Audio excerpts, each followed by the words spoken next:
by order. Senator Richard J. Gordon will lead the chamber in prayer.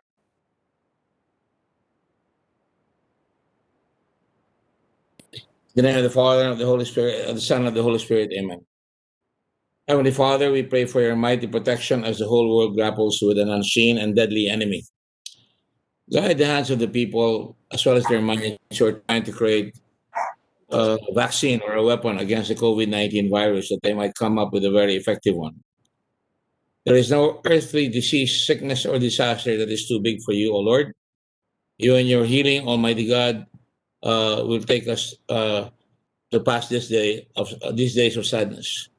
We pray for healing for our nation, not only for those who are sick in body, but also for those who are sick in spirit. These we ask for your Son, Jesus Christ, our Lord. Amen. Amen. The Secretary will please call the roll. Roll call of members. Senators: Para, Binay, Cayetano, De Lima, De La Rosa, Drilon, Present. Gatchalian, Go, Present. Gordon, Ontiveros, Present. Lapid, Marcos, Pacquiao, Present. Pangilinan, Present. Pimentel III, Po, Present. Recto, Revilla, Present. Tolentino, Present. Villanueva, Present. Villar, Present. Zubiri, Present. Senate President Soto III.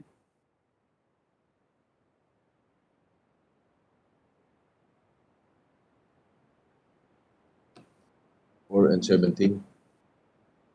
5. With 5 senators physically present and 17 senators virtually present for a total of 22, the chair declares the presence of a quorum. Mr. President, Senator may Cayetano. I check if I'm present because I was logging in and I don't know if I came in exactly at the right time you were reading the number of senators present. Yes, they did not see you, but we will correct it now. Thank you. There are 23 senators present. Therefore, there is a quorum. There are 18 senators virtually present. Majority Leader? Thank you, Mr. President. Mr. President, we'll defer action to a later hour, the journal, as it's still being prepared, Mr. President. All right. There is Therefore, no objection. The journal is the approval of the journal is prepared. Thank you, Mr. President. Mr. President, I move that we proceed with the reference of business. The Secretary will proceed with the reference of business. Reference of business, bill on first reading. Senate number 1811, an act declaring February 21 of every year as Araw ng Marinduque, a special non-working holiday in the province of Marinduque, introduced by Senator Gatchalian. To the Committee on Rules. Resolutions, PS Resolution number 516, resolution directing the appropriate Senate committee to conduct an inquiry in aid of legislation into the escalating attacks on indigenous peoples, introduced by Senator Marcos. To the Committees on Justice and Cultural Communities. PS Resolution number 517, resolution directing the appropriate Senate committee to conduct an inquiry in aid of legislation into the misappropriation of indigenous cultural heritage, introduced by Senator Marcos. To the Committees on Cultural Communities and Trade. Committee report number 109, prepared and submitted by the Committee on Labor, Employment, and Human Resources Development on Senate number 1810, with Senators Villanueva and Revilla as authors thereof, entitled An Act Providing Protection to Freelancers and for Other Purposes, recommending its approval in substitution of Senate Bill numbers 155 and 644, sponsor Senator Villanueva. To the calendar for ordinary business. Majority Leader. Thank you, Mr. President. Mr. President, on the agenda, we have today the bill of our distinguished colleague from Bulacan, Senator Joel Villanueva. I move, Mr. President, that we resume consideration of Senate Bill number 1520 under Committee Report number 86. I so move. Any objection? Hearing none, consideration of 1520 is again in order. May we recognize Senator Joel Villanueva to sponsor the measure and to propose amendments, our distinguished gentleman from Zambales, Senator Richard Gordon. All Mr. right, President, Senator Joel Villanueva. thank you, Mr. President. Thank you, Majority Floor Leader. Before we, with the indulgence of Senator Gordon, may I just be allowed to read two more amendments that we received from yesterday's discussion and from the offices of Senator Drilon and Senator Recto. If I may, Mr. President. Yes, Senator Joel Villanueva is recognized. We are the parliamentary status is that we're in the period of individual amendments, Yes, Mr. President. and we are in possession of the clean copy as of Yes. September 7, 2020. And Yes, are yes. you going to base your new amendments into this? Yes, Mr. President. Based on the new clean copy, Mr. President. As of Mr. September 7, 2020. All right, you may proceed before Thank you, Mr. President. There are only two, Mr. President. On page 7, line 4, after the word "and," insert the word "geographical." 7, line 4, Yes, I so move, Mr. President. after the word "and." Insert the word "geographical." The number and geographical allocation. Any objection? Hearing none, adopted. On page 7, line 5, after the word "year," insert the phrase "allocating at least one scholarship slot in municipalities without government positions." So move, Mr. President. That comes before the semicolon. No, the colon. Yes, Mr. President. Any objection? Hearing none, adopted. Last. President, Yes. Senator Cayetano. may we just request for a copy? We noted that the Senate President has a copy, but we don't have a copy. So I don't think my staff is aware that one is available. Mr. But I President? told them that it's reported that there is a copy available. Yes, we sent a Yes, copy, Mr. President, to The Senate Secretariat offices was of- directed to give all the Secretary. members of the Yes. Senate a copy this morning. Okay, anyway, go ahead. Sorry, I will Mr. not delay. President. Sorry, Senator Pia, because we finish it after lunch now. Sorry. So after lunch, it was being distributed after lunch. Yes, Mr. President. No, Sorry. This clean copy? No, not a problem. It's just that I've heard Senator numerous Cayetano, amendments. I'm sorry, Mr. President. You're not pertaining to the amendments of Senator Villanueva. You're pertaining to the clean copy, right? Yes, Mr. President, because just for the record, why I had to interject right now. I've heard so many amendments referring to the municipalities or municipalities where there are no others. I just want to follow how many amendments there are there, and to also assist in making sure that we are consistent with those requirements. Kasi marami na ho ang nag-propose doon. So I would just like to be able to follow it also. Thank you. We will be asking that to the secretary to make sure that all your staff has received a copy of the September 7 clean copy. In the meantime, these are Just two sent out, Mr. individual amendments by Senator Cayetano. So I'm just informing the body and the Senate President that right now, my staff received it right now. Thank you. Okay. Senator Villanueva, you had two amendments. The first Yes. one already adopted, second one adopted. Last one, Mr. That's all. President. Sorry. There's That's another all. one, Mr. President. There's another one. On ahead. page 7, Mr. President, line 26 of the clean copy of the bill, after the word "guidelines," insert the phrase "within 60 days from the effectivity of this act." So move, Mr. President. Line what? Line what? Line 26, page 7 of the clean copy. 26.7. Line 26. There is no. Perhaps Sorry, you Mr. don't. President. Sorry, Mr. President. Page Huh? 7, line 20. I'm so sorry, Mr. Oh, President. line 20. Okay. After the After- word "guidelines," insert the phrase "within 60 days from the effectivity of this act." So move, Mr. President. This was Any- introduced by Senator Drilon and we are accepting it, Mr. President. All right, any objection? Hearing none, adopted. Thank you, Mr. President. I'm ready now to accommodate our colleague's request Mr. from President. Zambales. Before that, Senator Cayetano, yes. Mr. President, with the indulgence of the sponsor, could you just repeat the amendment that was page 7, line 4? Since I just got the copy now, I just like to be able to read it. I'll just take notes. I recall it was very short.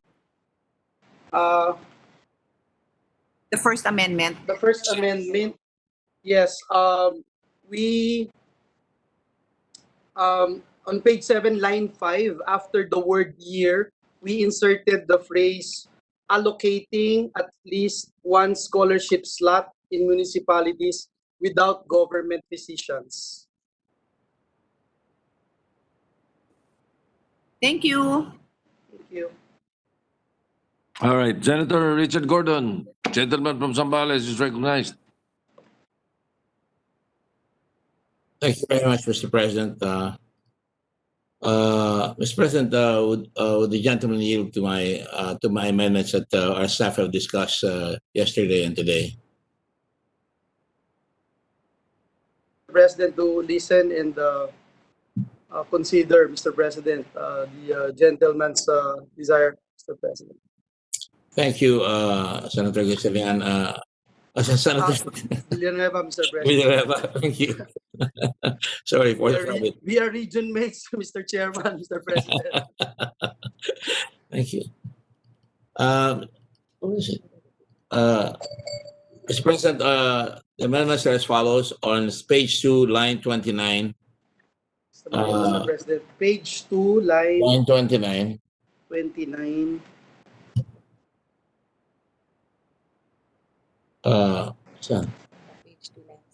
I'm sorry, I on page 2, section 3, line 7, after the word for Line 7. and before the word deserving, insert the word poor but. So to read Yes, poor but deserving. Poor but deserving. I accept, Mr. President. Thank you, Mr. President. Any objection? Adopted. Thank you, sir.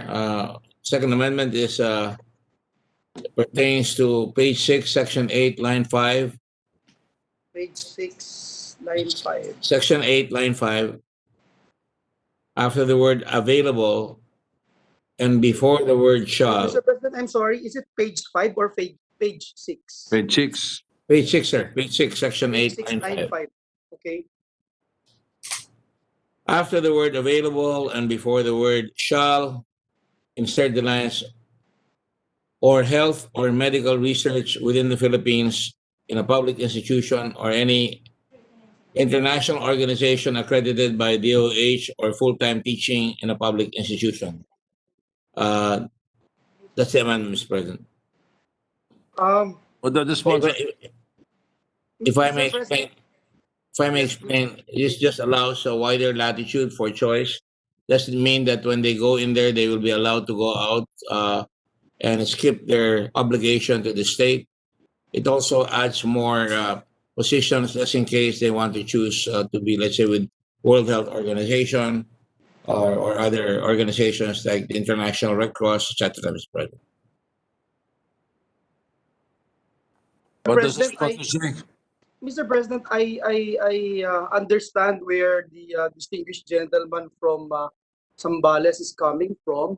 Let me just also put on record that during the hearing, the representative of PGH, the general manager, Director Gap Legaspi, mentioned about this concern, Mr. President, that a lot of our doctors, after graduating for return service, they go abroad, they work for example, for WHO, and a lot of them would not come back. So I just hope, Mr. President, if we can come up with a wording that will be able to eliminate this practice, Mr. President, because they identified that we have 28,000 doctors in the country who do not practice their profession because of things like this, Mr. President. So I hope the gentleman from Zambales would be able to come up with something about this, Mr. President.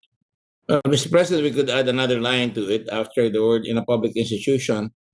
We can say it being understood, and I'm just doing it verbally now, it being understood that no scholar will be allowed to leave the country to join any of these organizations. Mr. President, may office po kasi dito, for example, Subject to start. yung WHO may office po dito sa bansa. So, hindi ko po ano kaya if we can leave muna siguro at in a while, Mr. President, if we can ask our staff to come up with something, and I will propose Counter amendment. counter amendment. if Before we that's do okay. that, let's listen to the minority leader. Just a comment, Mr. President. Maybe the good sponsor of the amendment, Senator Gordon, may wish to examine whether the prohibition to traveling could run afoul with our freedom of abode or the right of the physician to travel. Just that. I'm not sure myself, but it may be worth looking into, Senator Gordon. Well, I agree wholeheartedly. That is why it is only during the period of their, employment or exposure to such organizations such as are important, which are World Health Organization or the Red Cross. They will not be allowed to travel, and if they do, they forfeit, of course. But I think we should not deprive them of the right also of choice, provided they pay. They pay for the abala that they created. That we were able to give them an education, and then they would leave. Certainly, this representation would not want them to leave after they've gotten an education through our efforts. And the only point here I say is, for example, during occasions like this, when you have COVID, some of our doctors would be exposed to research and to more extensive programs that I think will benefit the country in the long run. So we can craft language later on, Mr. President. If the gentleman from Bulacan is not satisfied, we can craft language. Yes. I just don't want to narrow the options of Yes. our doctors, Mr. President. Maybe, Senator Gordon, you can consider requiring a reimbursement of the expenses for the scholarship should the grantee leave for abroad to practice his profession. We're submitting it to the good gentleman. I believe, sir, that there is a provision that they must pay if they fail to provide. For example, they must pay for if they are given a scholarship. They should pay for the years that they were given the education, and if they don't comply, they should pay for the time for the money that was invested in them by the government, Mr. President. This will happen whether we have this or not. This is bound to happen. Important thing is to make sure that it is very clear that we are doing this for our country, and we always say, for example, that's why I was saying, mga medical scholars para sa bayan. I thought that was very clear yesterday, and I supported Senator Rector. Yes, thank you, Mr. President. Thank you to the Minority Floor Leader and Senator Gordon. One, we are talking about the return service program of our scholars, meaning tapos na ho sila mag-aral, nakagraduate na sila bilang doktor. I am amenable, Senator Gordon, doon sa pwede pong international organization as long as they are serving the underserved municipality or town in the country. That would be a great idea, Mr. President. Thank you, Mr. President. Just to respond, the idea is good. We want them to serve the country, but the other idea is to allow them a wider source of knowledge, especially on research, especially on public health. Certainly, World Health Organization is a source of great public health techniques that we can adopt, and we can be we can be eclectic about it. Certainly, the International Red Cross also has some of these things. And sometimes, Mr. President, we do send doctors abroad, like in Nepal.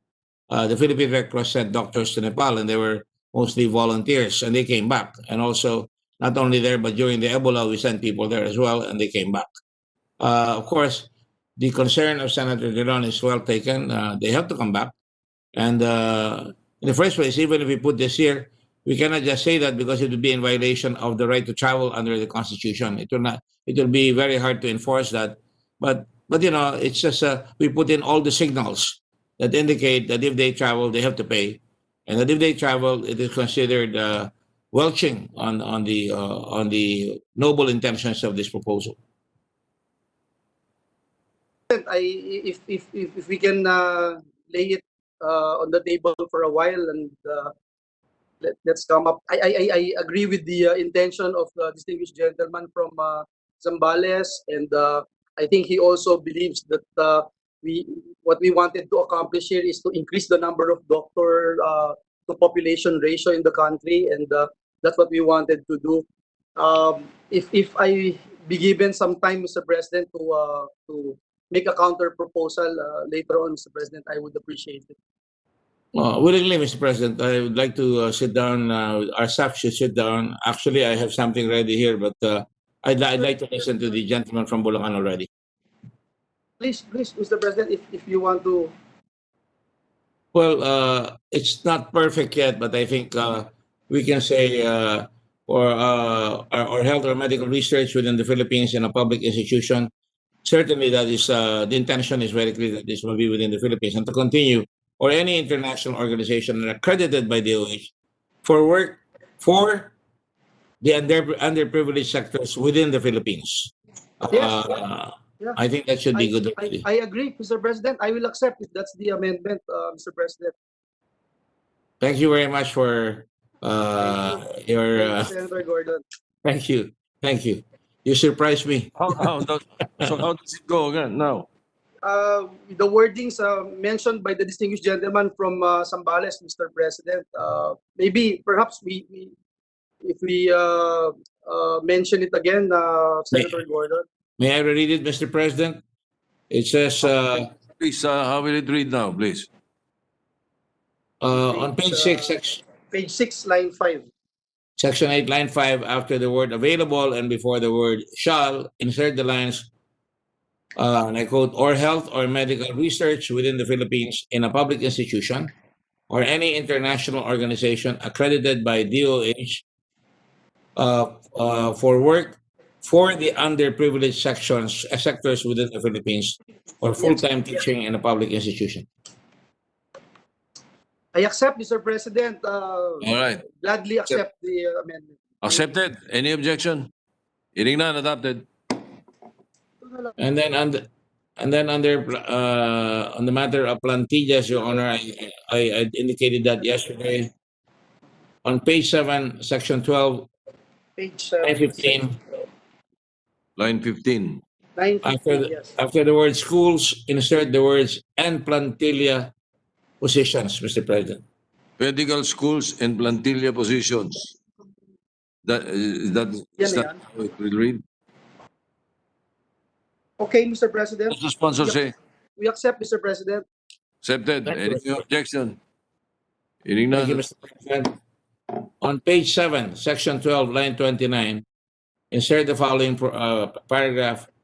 In addition, the DBM, DOH, and LGUs, where applicable, shall ensure that all scholars required to render return service under this act shall be appointed to appropriate plantilla positions commensurate to their merit and fitness. That's the amendment. That will be inserted before section 13. 13. Yes, on page 7, section 12, line 29, Mr. President. Yes, correct. Any, what does the sponsor say? Yes, we accept, Mr. President. Accepted. Any objection? Hearing none, adopted. Thank you, Mr. President. On the matter of vouchers, which I indicated yesterday, this is just to ensure that nobody is left behind. On page 8, section 14, line 29, insert the following paragraph. In addition, Section 14. section 14, sir. Page Section 8, 14, page 8. there is no line 29. See the Uh, transitory provision, Mr. President? um, Page 8, section 14, that's on line 5. All the way to line 7. may I have a minute suspension, Mr. President? Session suspended.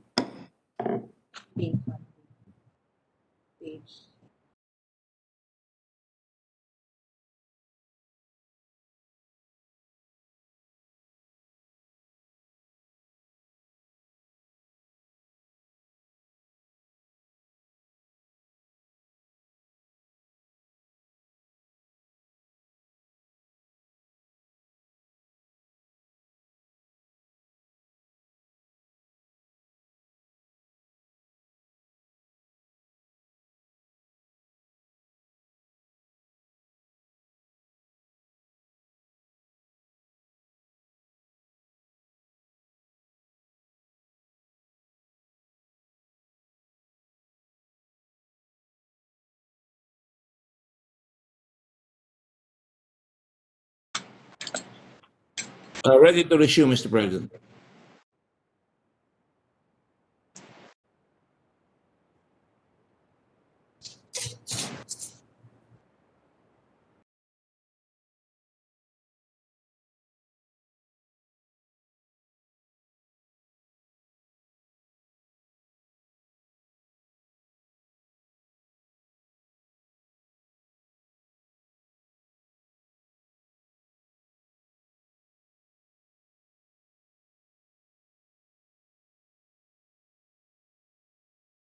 Senator Gordon. Thank you, Mr. President. I apologize for the word, for the delay. The amendment should cover on page 8, section 14, line 7. After the word. Insert the following paragraph after the word acts. And I quote, in addition, the implementing rules and regulations shall also provide for the most efficient and expeditious process of releasing the benefits provided under this act, either directly to the student or to the SUC or PHEI concerned, whether through a voucher system, which can be used throughout the country, or otherwise. That's it, Mr. President. Where do you want that inserted? That is under the transitory provisions, Mr. President, after the word act on line 7. After the act of line 7. Okay. After the period. Yes, sir. Or maybe, Mr. President, we can also put it under section 15, the implementing rules and regulations, if the distinguished gentleman from Zambales would agree. About the word itself of the judge, distinguished gentleman, the sponsor. Section 15. yes. Section 15 is okay with me, Mr. President. Yeah, Mr. President. So if that's the case, I would accept it. And Put it after line 12. after and line, period. the word act in line 12, No, we period. put that provision, Mr. President. Then the provision of Senator Gordon. Gordon. All right. Yes, I accept, Mr. President. Accepted. Any objection? Adopted. Thank you, Mr. President. That is all, Mr. President, and I thank the distinguished gentleman from Bulacan. I would like to apologize for any inconvenience caused by the delay of my amendments. Thank you very much. Thank you. Appreciate it, the distinguished gentleman from Zambales. Thank you. Yes. Thank you. Earlier, Senator Manny Pacquiao was asking for the floor. Senator Pacquiao. Yes, Mr. President, because I just waiting for the to finish the amendments, and then I have a short manifestation, Mr. President, for a co-author. This, Mr. President. Wish to be a co-author of the letter. Yes, Mr. President. I would like to commend and congratulate the good sponsor, my good friend, brother Joel, Brother. for advocating Senate Bill number 1520, an act establishing a medical scholarship and return service program for deserving students. Kami po na Sergeant ay umaasa na magkaroon din kami ng medical school at mas maraming medical graduates who will serve in our area. This piece of legislation is going to be very helpful to us and especially to my kababayan here. Hindi lamang dito sa Sarangani, kundi sa buong Pilipinas, not just in our region, but for our entire nation. With this, I would like to request, Mr. President, to be made co-author of this measure. Thank you. Congratulations sa my colleague, Senator Joel Villanueva, my brother. And thank you, Mr. President. All right. Thank you. We place on the record. Thank you, Mr. President, and I'd like to take this opportunity to thank the distinguished gentleman from Sarangani and all our colleagues, especially the Senate President, Senate President Pro Tempore, and our minority floor leader, our majority leader, for all the support. I think that's it, Mr. President. May I just take one more, Mr. President, about the title which we agreed upon yesterday. There's just one word that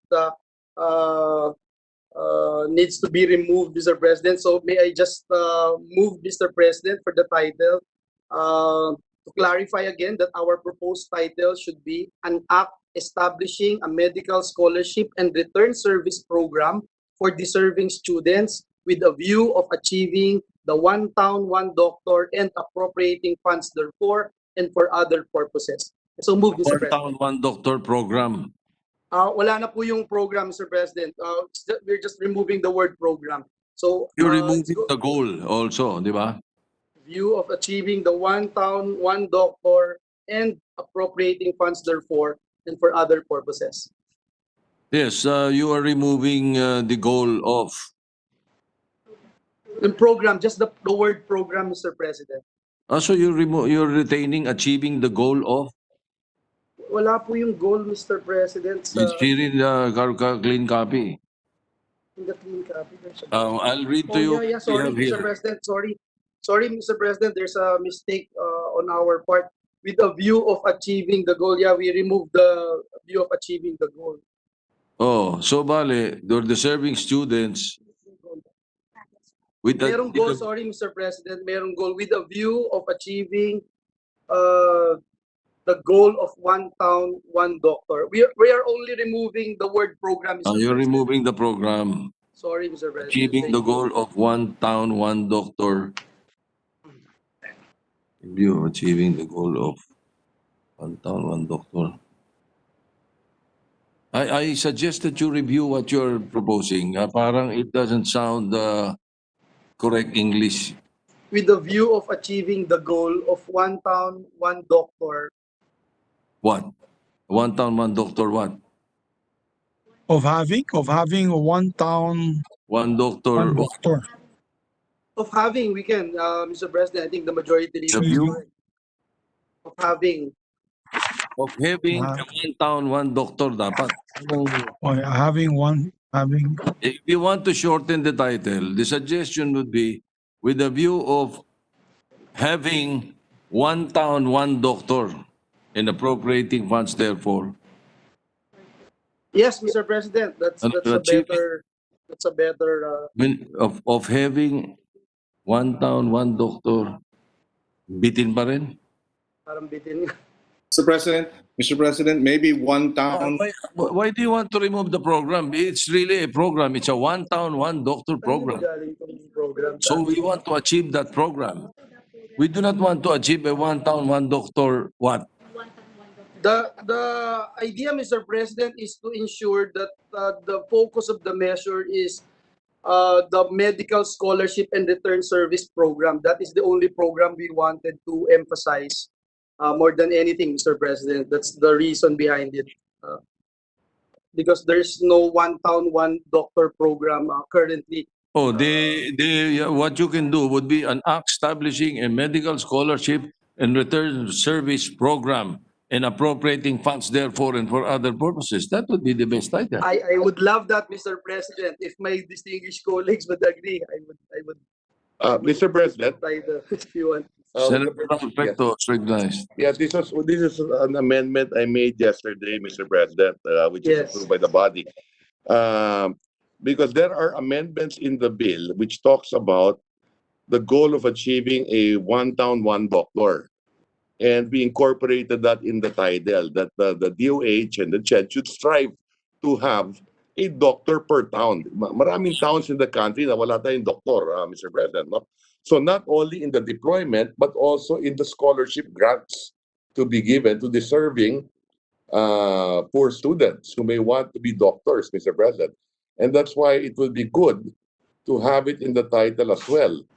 I don't see a problem right now with the title, Mr. President, whether we take away the word program or not. I think the title stands on its own, Mr. President. Just my comment. Thank you. I think the sponsor is worried about the redundancy of using the board program twice. In the title. I think that's his concern. When you can think of another word and remove program or change program after return service or change program after one town, one doctor. Because achieving the goal of one town, one doctor, We can just take away the word program after one doctor. For it to read as follows, Mr. President, an act establishing a medical scholarship and return service program for deserving students with a view of achieving the goal of having yun. One goal of doctor, having one doctor. one doctor per town and Nationwide. appropriating funds therefore and for other purposes. Yun yung amendment ko kanina, One SP, yung having. doctor per town. Nationwide. Of achieving the Yes. goal of one doctor per town. And Nationwide. appropriating funds therefore and for other purposes. Mas tama English yun. Okay, thank you, Mr. President. President. Senator Pangilinan, Mr. President, may recognize Senator Pangilinan. Yes, Mr. President. Mr. President. Yes. Yes. Sorry, Mr. President. Perhaps one town, one doctor nationwide, so that it becomes all-encompassing. I mean, I leave it to the sponsor. Mukhang obvious na yung nationwide. I think the word having Yes, is I submit. is the key. With the view of achieving, with the view of having one doctor per town in appropriating funds therefore for the other purposes. Mas yun ang pinaka maayos. I cannot agree more, Mr. President. Let's do it. All right, so do we have that, the Secretariat? Yes. All right, any objection? Chair hears none. Adopted. Thank you. Mr. President. Mr. President, may recognize. Senator Pangilinan. Nice. Yes. Well, Mr. President, if again, I don't have strong feelings regarding this proposed amendment on the title, but if Senator Recto is also amenable or would like to consider this, and of course sponsor, one of the laws that we sponsored and authored, the Sagip-Saka Act. We have a long title, the Farmers Entrepreneurship and Enterprise Development Act. But we also have a short title, the Sagip-Saka Act. And he may want to have this short title, One Doctor, One Town Act. Already That's have, up to- Mr. President, a short title, Doktor para sa Bayan Act, Mr. President. Okay. In that case, I withdraw my manifestation. Thank you, Senator Pangilinan. Thank you. Yeah. President, with that, Mr. President. Yes, Mr. President, with that, I believe no more amendments are being proposed. We move to close the period of amendments, Mr. President. Any objection? Chair hears none. Period of amendments closed. Mr. President, I move to approve on second reading Senate Bill number 1520 under Committee Report number 86. I so move, Mr. President. Any object? Senator Villar, you're raising your hand. Congratulating. I thought you were objecting. Any objection? Huh? Wait, Senator Lacson,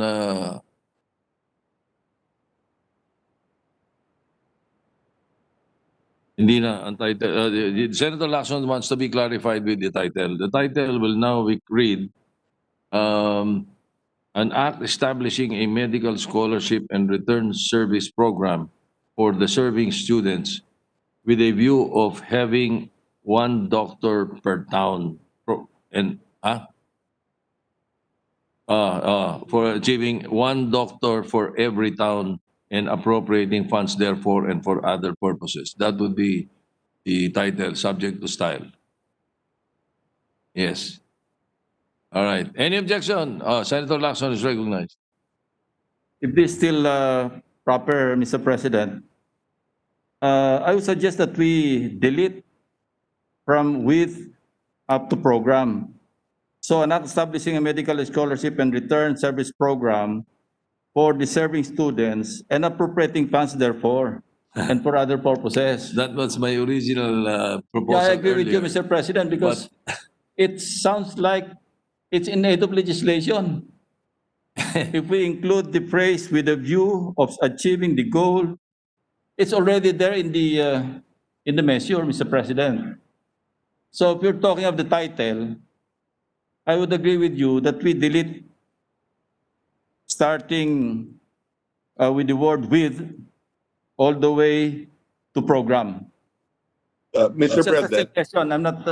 yes. Yeah, Senator Recto earlier suggested something else because of that, but after my original suggestion that you're mentioning. Senator Recto, you recognize? Yes, Mr. President. Yes.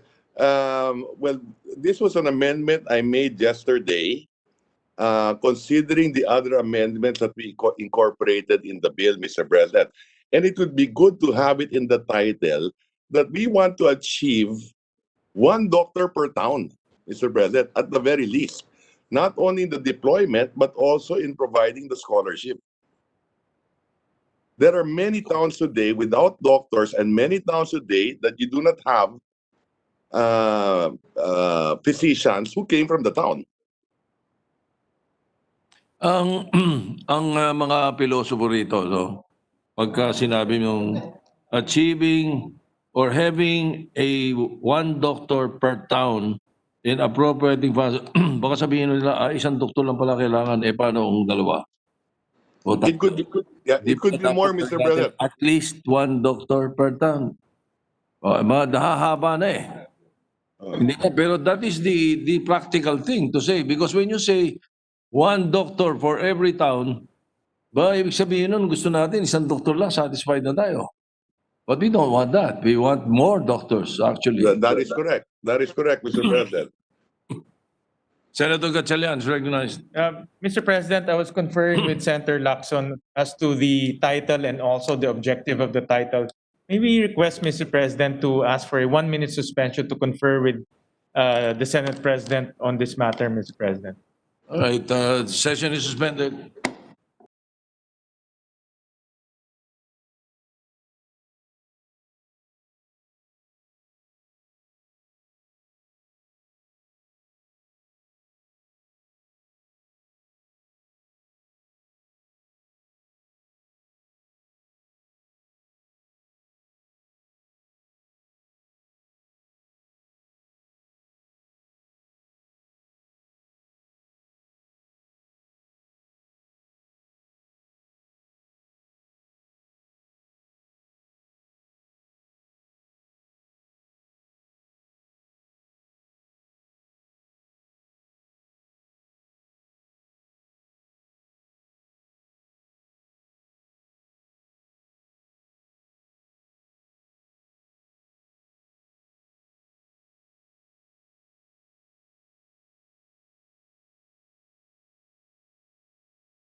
So, all right. May we try to get the indulgence of perhaps Senator Recto and Senator Villanueva as well, and point out that the point being raised by Senator Lacson and Senator Gatchalian and the physically present senators here all agree that putting with the view of achieving one doctor sounds like a resolution and does not sound like a law or a bill. Now, may I call your attention to the original Senate Bill number 1 that I filed. It says simply, an act providing medical scholarships in state universities and colleges to qualified students and for other purposes. So, a very precise yung title. Ngayon, dun sa one doctor, one program na idea, or a doctor per town, ando dun na sa short title, Doctor para sa Bayan Act. That is the consensus of the people or the senators here on the floor. So they would want us to consider, and of course with the indulgence of Senator Recto and the sponsor, to retain it as an act establishing a medical scholarship and return service program for deserving students and appropriating funds therefore and for other purposes. It sounds like a law and that sounds like a resolution. That is the consensus. So what do you say, Senator Villanueva, Senator Recto? Mr. President, I have no problem with that as long as because if you recall, I accepted the amendment raised by our distinguished colleague, and I have no problem either way, Mr. President. Mr. President. Yes, Mr. Senator Recto. The President pro tem. Yes, thank you, Mr. President. Mr. President, I agree to the wisdom of the to the Senate President being the first author of this measure, filing Senate Bill number 1. I'm also one of the principal authors, Mr. President, but Yes. I will submit to your wisdom. Thank you very much, Mr. President. All right. In that case, Thank you. Mr. Sponsor, we open the period of individual amendments if the majority leader will make Yes. a proper motion. Yes, Mr. President, I withdraw my motion to approve on second reading and therefore open once again the period of amendments. I so move, Mr. All President. right. The period of individual amendments is open. Senator Lacson is recognized to propose the agreed title. I forgot your title, but I agree to I'll your- read it for you. Yes, Mr. President. An act establishing a medical scholarship and return service program for deserving students and appropriating funds therefore and for other purposes. I move that it be adopted as the title of this measure, Mr. President. So what does the sponsor say, Senator Villanueva? Mr. President, I never thought this day would come that Lakers fans will help a Celtic fanatic, so I will accept, Mr. President. All right, thank you. Of course, with due respect and appreciation to the President pro tem, Senator Ralph. Yes. Thank you. Yes. Any objection? Thank you, Indeed, Senator. also one of the principal authors of the measure. Any objection? Hearing none. Adopted. Now we can close a majority. Close. Yes, Mr. President, I move to close the period of amendments, Mr. President. Any objection? Hearing none. Period of amendments closed. Mr. President, with that, I move to approve on second reading Senate Bill number 1520 under Committee Report number 86. I so move, Mr. President. Any objection? Hearing none. Senate 1520 is approved on second reading. Congratulations, Mr. President, to the sponsor and to all the authors, including yourself, Mr. President, being May I just- Bill number 1. Thank you very May I much. just make a very short manifestation, Mr. Majority Please, Leader. Mr. President, thank you so much for this opportunity, for your trust. I know that this is very close to your heart. This is Senate Bill number 1.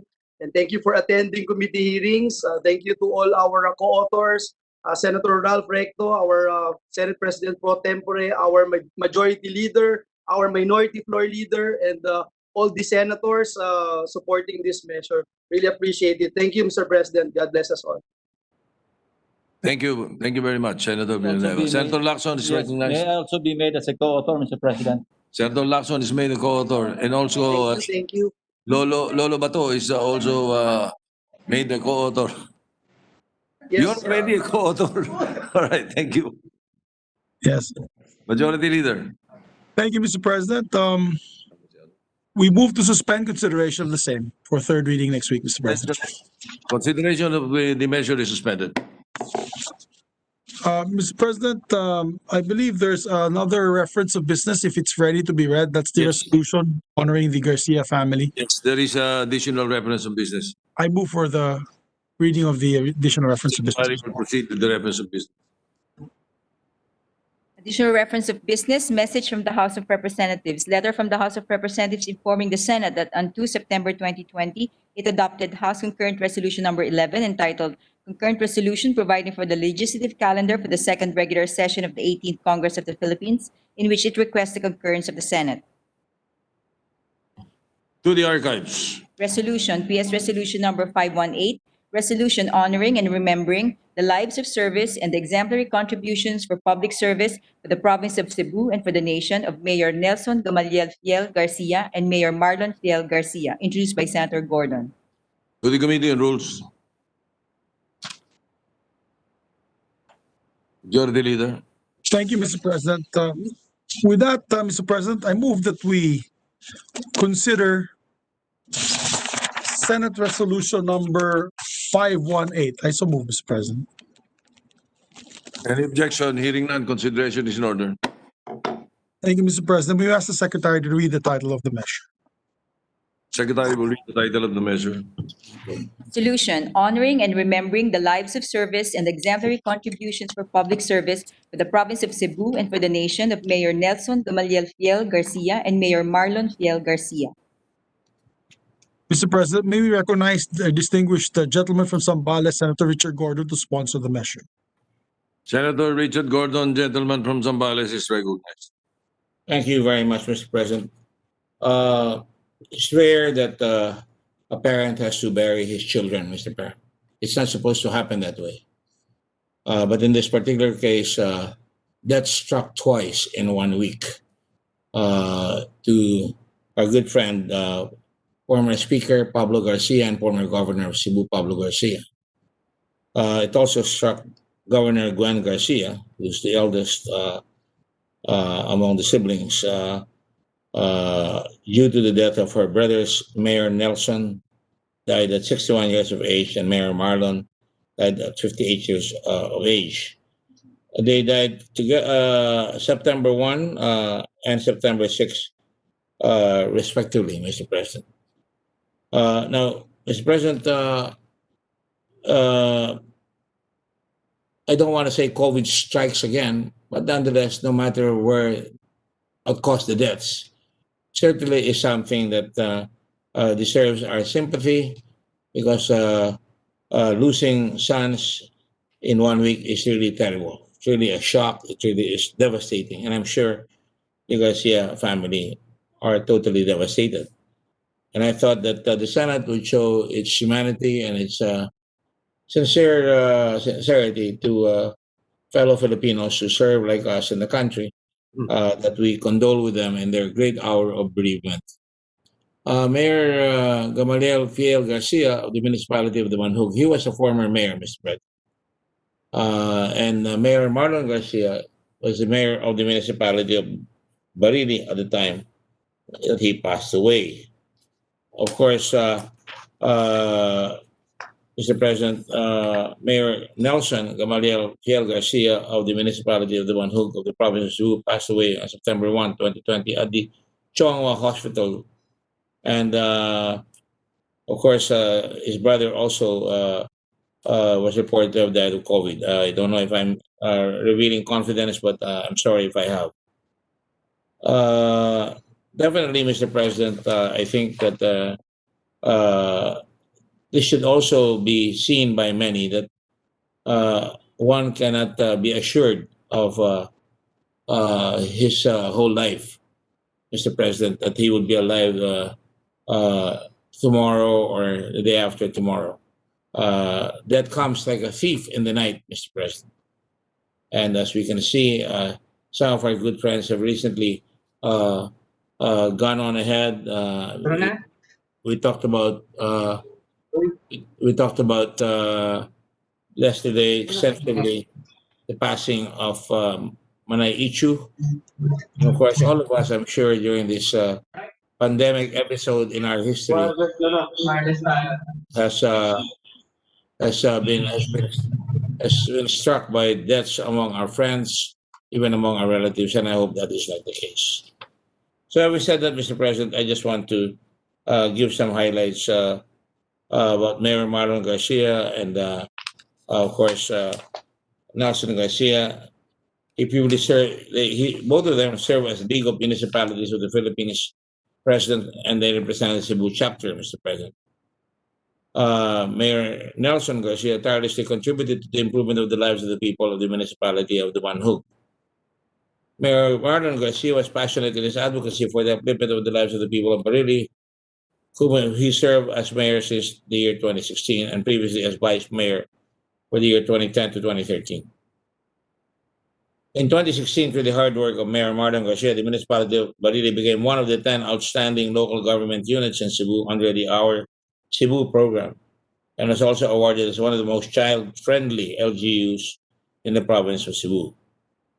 Mayor Marlon Garcia, like many of us, advocated for poverty alleviation and focusing on education, skills training, strengthening of Barili's tourism potentials, such as the Mantayupan Falls. Marlon Garcia also focused on public health, where in 2016 he declared the municipal ambulance free for all and allocated 2.3 million for free medicines. In conjunction with this program, he put up his own municipal hospital, despite being host of the province-owned district hospital, and children with special needs were offered weekly physical and occupational therapy sessions. Both Mayor Nelson Garcia and Mayor Marlon Garcia work hard to administer, govern, and develop their respective municipalities. And for this, I believe, if only for they deserve to be honored in the Senate, which is the Senate of the Filipino people. We express our sympathies to the family, to former Governor Pablo Garcia and former Speaker, and also the Governor Gwen Garcia. They are a big family, but nonetheless, 2 out of 8 siblings dying 1 week apart, less than 1 week apart, certainly is going to be very difficult to handle for anybody. So, Mr. President, I end by expressing my personal condolences to the family. I'm sure I can speak for the Senate in this regard that most of us, if not all of us, would like to condole and extend our prayers that both gentlemen rest in peace and that the family are able to cope in these difficult times of tragedy. Thank you, Mr. President.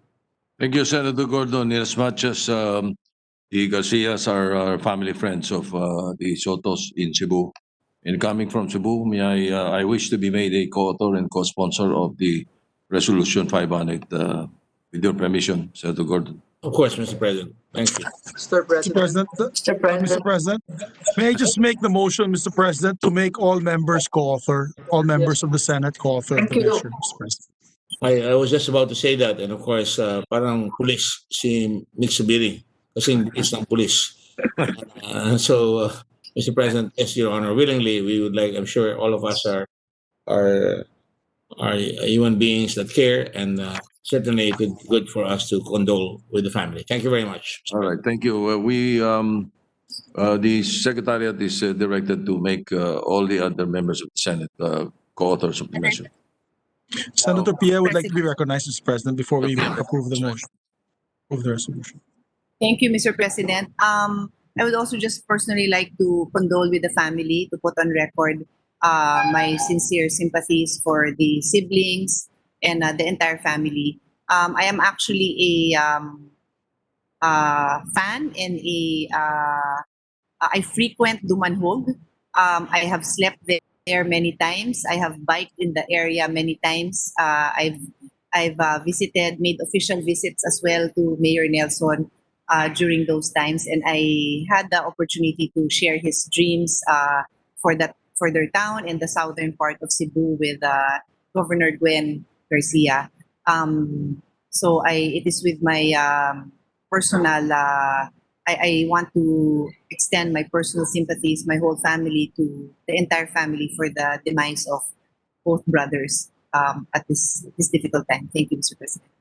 Thank you, Mr. Senator. President, Yeah, right, Mano. Mr. President, Yeah, Senator Joel, yes. Mr. President, let me just put on record our deepest sympathies and condolences to the Garcia family. I know what it's like, Mr. President, to lose a member of your immediate family, not once but twice in this short, in this very short time in the midst of this pandemic. So we just want to put that on record that we are praying for the Garcia family, for Governor Gwen, Congressman Garcia, our former colleague, and the entire Garcia family. And we know that indeed to live is Christ and to die is gain. Thank you, Mr. President. All right. Mr. President. Before we continue, Senator, the Majority Leader, just for the record, because Senator Gatchalian and Senator Lito Lapid are about to step out. Just for the record also, we just lost a party mate just a few minutes ago. Senator or Congresswoman Merceditas Ramos of Sorsogon just passed away, also a COVID victim. So Is she an incumbent, Mr. President? Incumbent Congresswoman? Congresswoman, yes, of the district of Sorsogon. We just That's received really sad. notice to this. So we would like to condole. On behalf of the Senate, we also condole, but there is no resolution passed. I just wanted to place on record because I know the House of Representatives will be coming up with a resolution to that effect.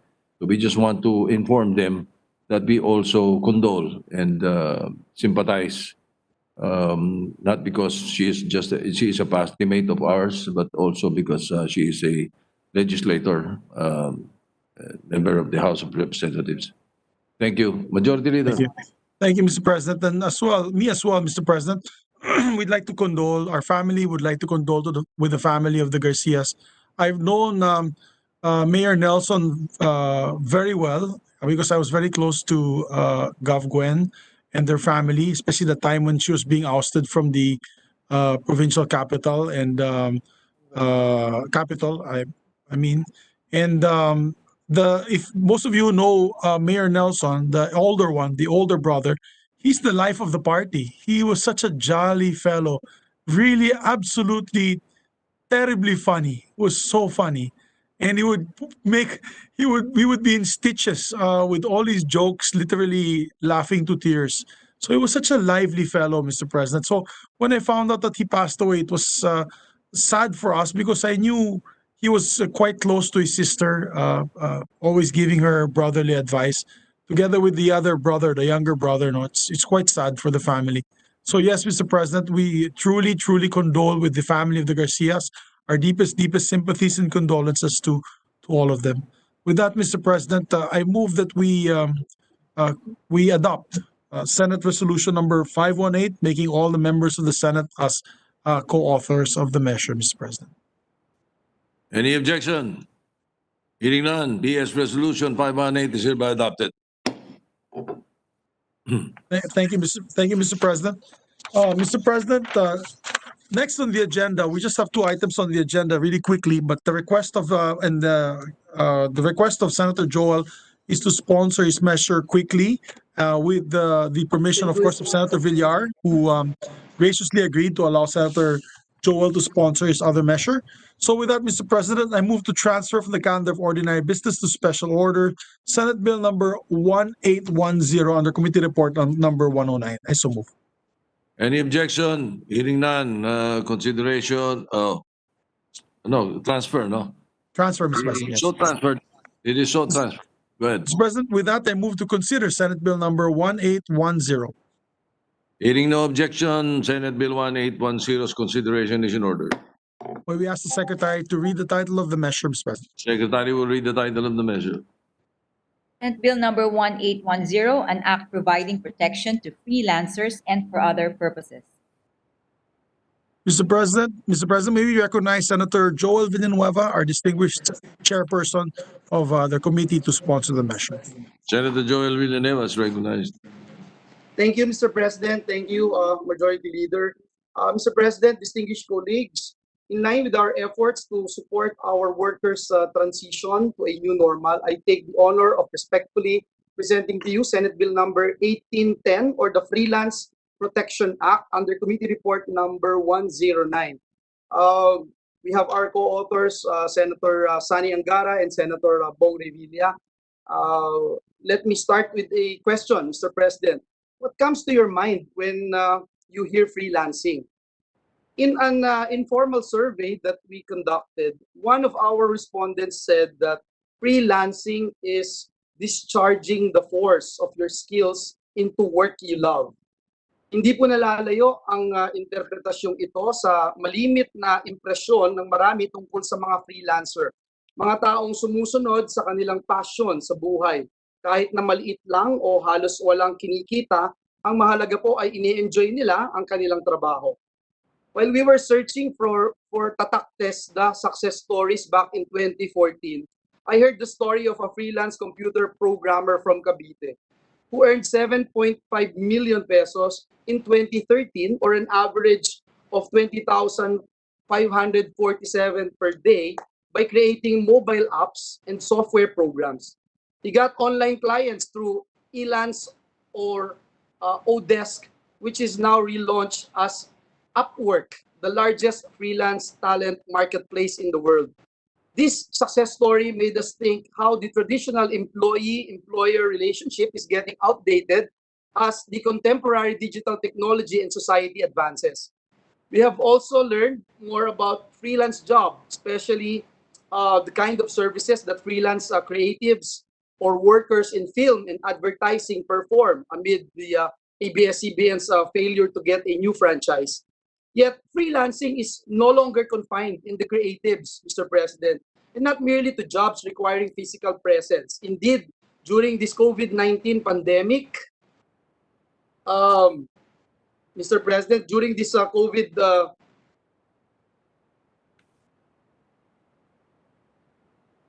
pandemic and the prolonged imposition of various quarantine measures, we have realized the variety of jobs that can be performed at home using the internet, like tutoring and coding, blogging, graphic designing, web development, internet research, online fitness coaching, telemedicine, just to name a few, Mr. President. Admittedly, Mr. President, these changes are enormous opportunities for businesses and individuals, and a welcome complication for us policymakers. The situation urges us to clearly define, regulate, and harness freelancing, which is a dynamic concept, partly because the kind of work that freelancers perform and the services they provide continuously evolve. The proposed Senate Bill number 1810 seeks to cover all freelancers regardless of profession, talent, skills, task, work, or service required or rendered. As the COVID-19 phenomenon continues to affect, jolting the revolutionary changes, we need to supplement the Telecommuting Act or the Work from Home Act or law with this measure of foresight to freelancing and give protection to freelance workers. Mr. President and distinguished colleagues, Section 4 of our proposed measure defines a freelancer as any natural person who offers or renders a task, work, or service through his or her freely chosen means or methods, free from any forms of economic dependence, control, or supervision by the client, regardless of whether he or she is paid by results, piece, task, hour, day, job, or by the nature of the services required. For the longest time, Mr. President, a freelancer is not defined in any of our laws. In fact, in the Philippine Statistics Authority's Labor Force Survey, the term freelancer was not specified among the categories of employed individuals. However, the report categorized them variedly as wage and salary workers, self-employed with no paid employees, employers, in-town family or operated farm or business, and unpaid family workers. Even DOLE Secretary Silvestre Bello, Mr. President, admitted that during the hearing that there is no current labor protection accorded to freelancers and self-employed professionals. Freelancers are not at all covered by any of our labor standards. Yet, as a matter of ironic fact, career experts claim that freelancing is the next big thing in the Philippines. crucial to our economic development. 7 years ago, the Big Five auditing firm, Ernst & Young, issued a forecast that by year 2020, almost 1 in 5 workers across the globe will be a freelancer or a contract worker. These forecasts back in 2012 may have been too conservative, Mr. President, vis-a-vis contemporary facts, taking into account the rise of telecommuting, even notwithstanding the COVID-19 pandemic that has swept the entire world. In 2018, the Global Freelancer Insights report by PayPal estimated that there are around 1.5 million Filipino freelance workers, equivalent to about 2% of our population. Majority or 75% of Pinoy freelancers are anywhere between the age of 24 to 39 years old. PayPal also said that this young and digitally adept Philippine freelance market is expected to grow further, with more Filipinos expecting more work opportunities to come their way, especially freelance work from overseas. Ibig po sabihin, Ginoong Pangulo, mas marami pong Pilipino ang pwedeng makakuha ng trabaho abroad kahit nandito lang po sila sa Pilipinas sa pamamagitan ng crowd work. Nababayaran po ang mga freelancer gamit ng PayPal, wire transfer, Facebook credit at iba pa.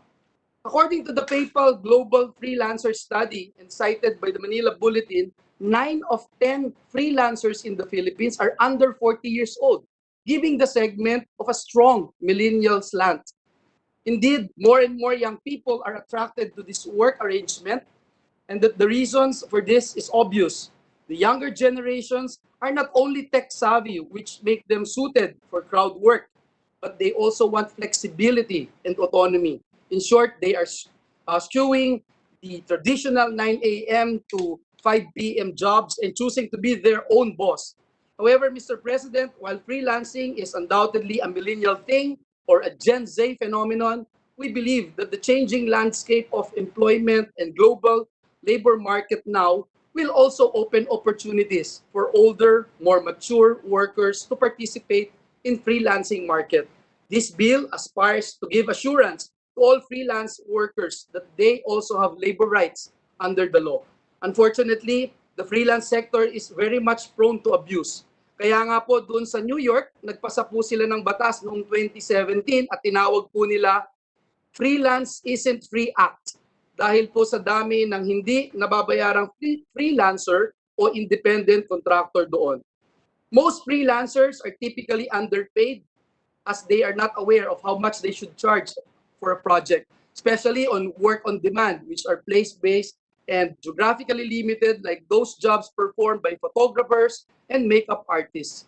In an online article doon po sa South China Morning Post, a photojournalist named Jilson Chu shared that some of his previous clients refused to pay him.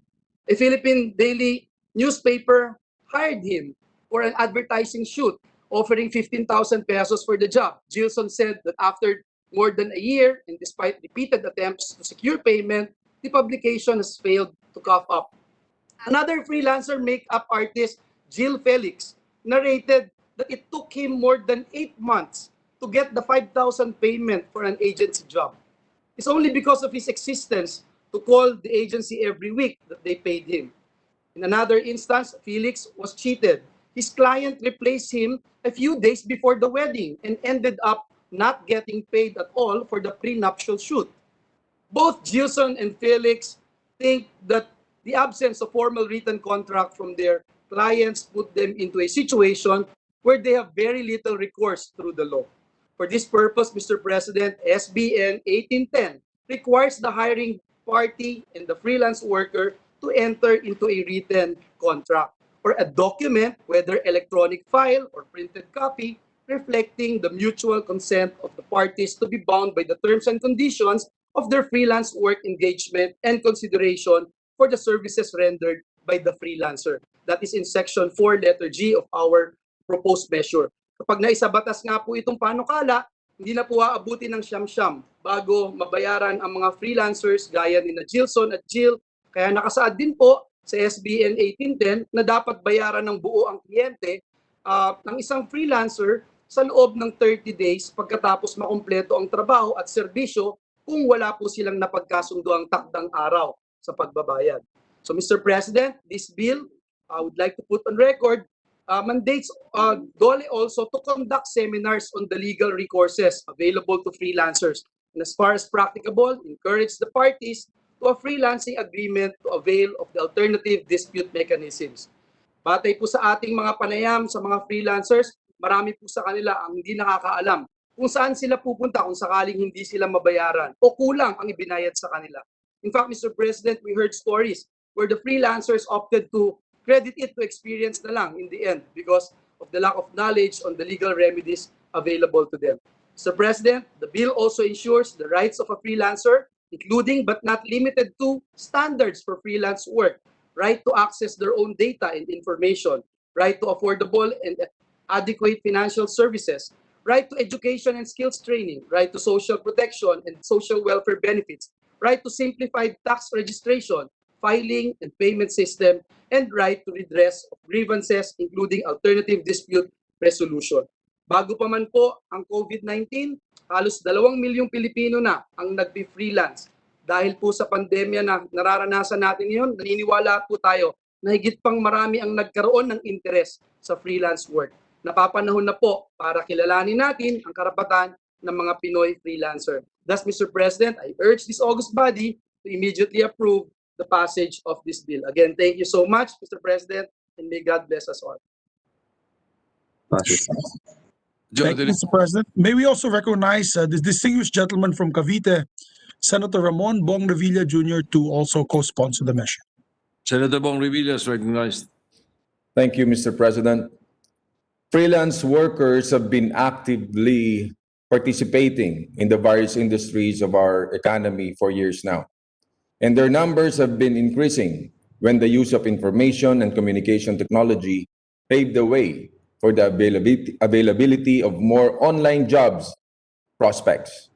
The convenience of working at home or any preferred workplace, the flexibility of time, opportunity of working for foreign clients, and other benefits made this job attractive to many of our kababayans.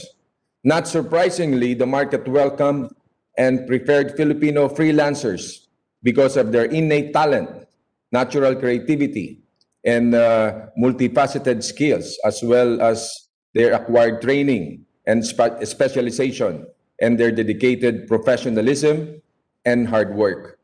According to the latest data of the Philippine Statistical Authority, PSA, contained in its report, Employment Situation in January 2019, released last July, about 26.2% of the total employed persons were self-employed without any paid employee or those who were engaged in self-employment.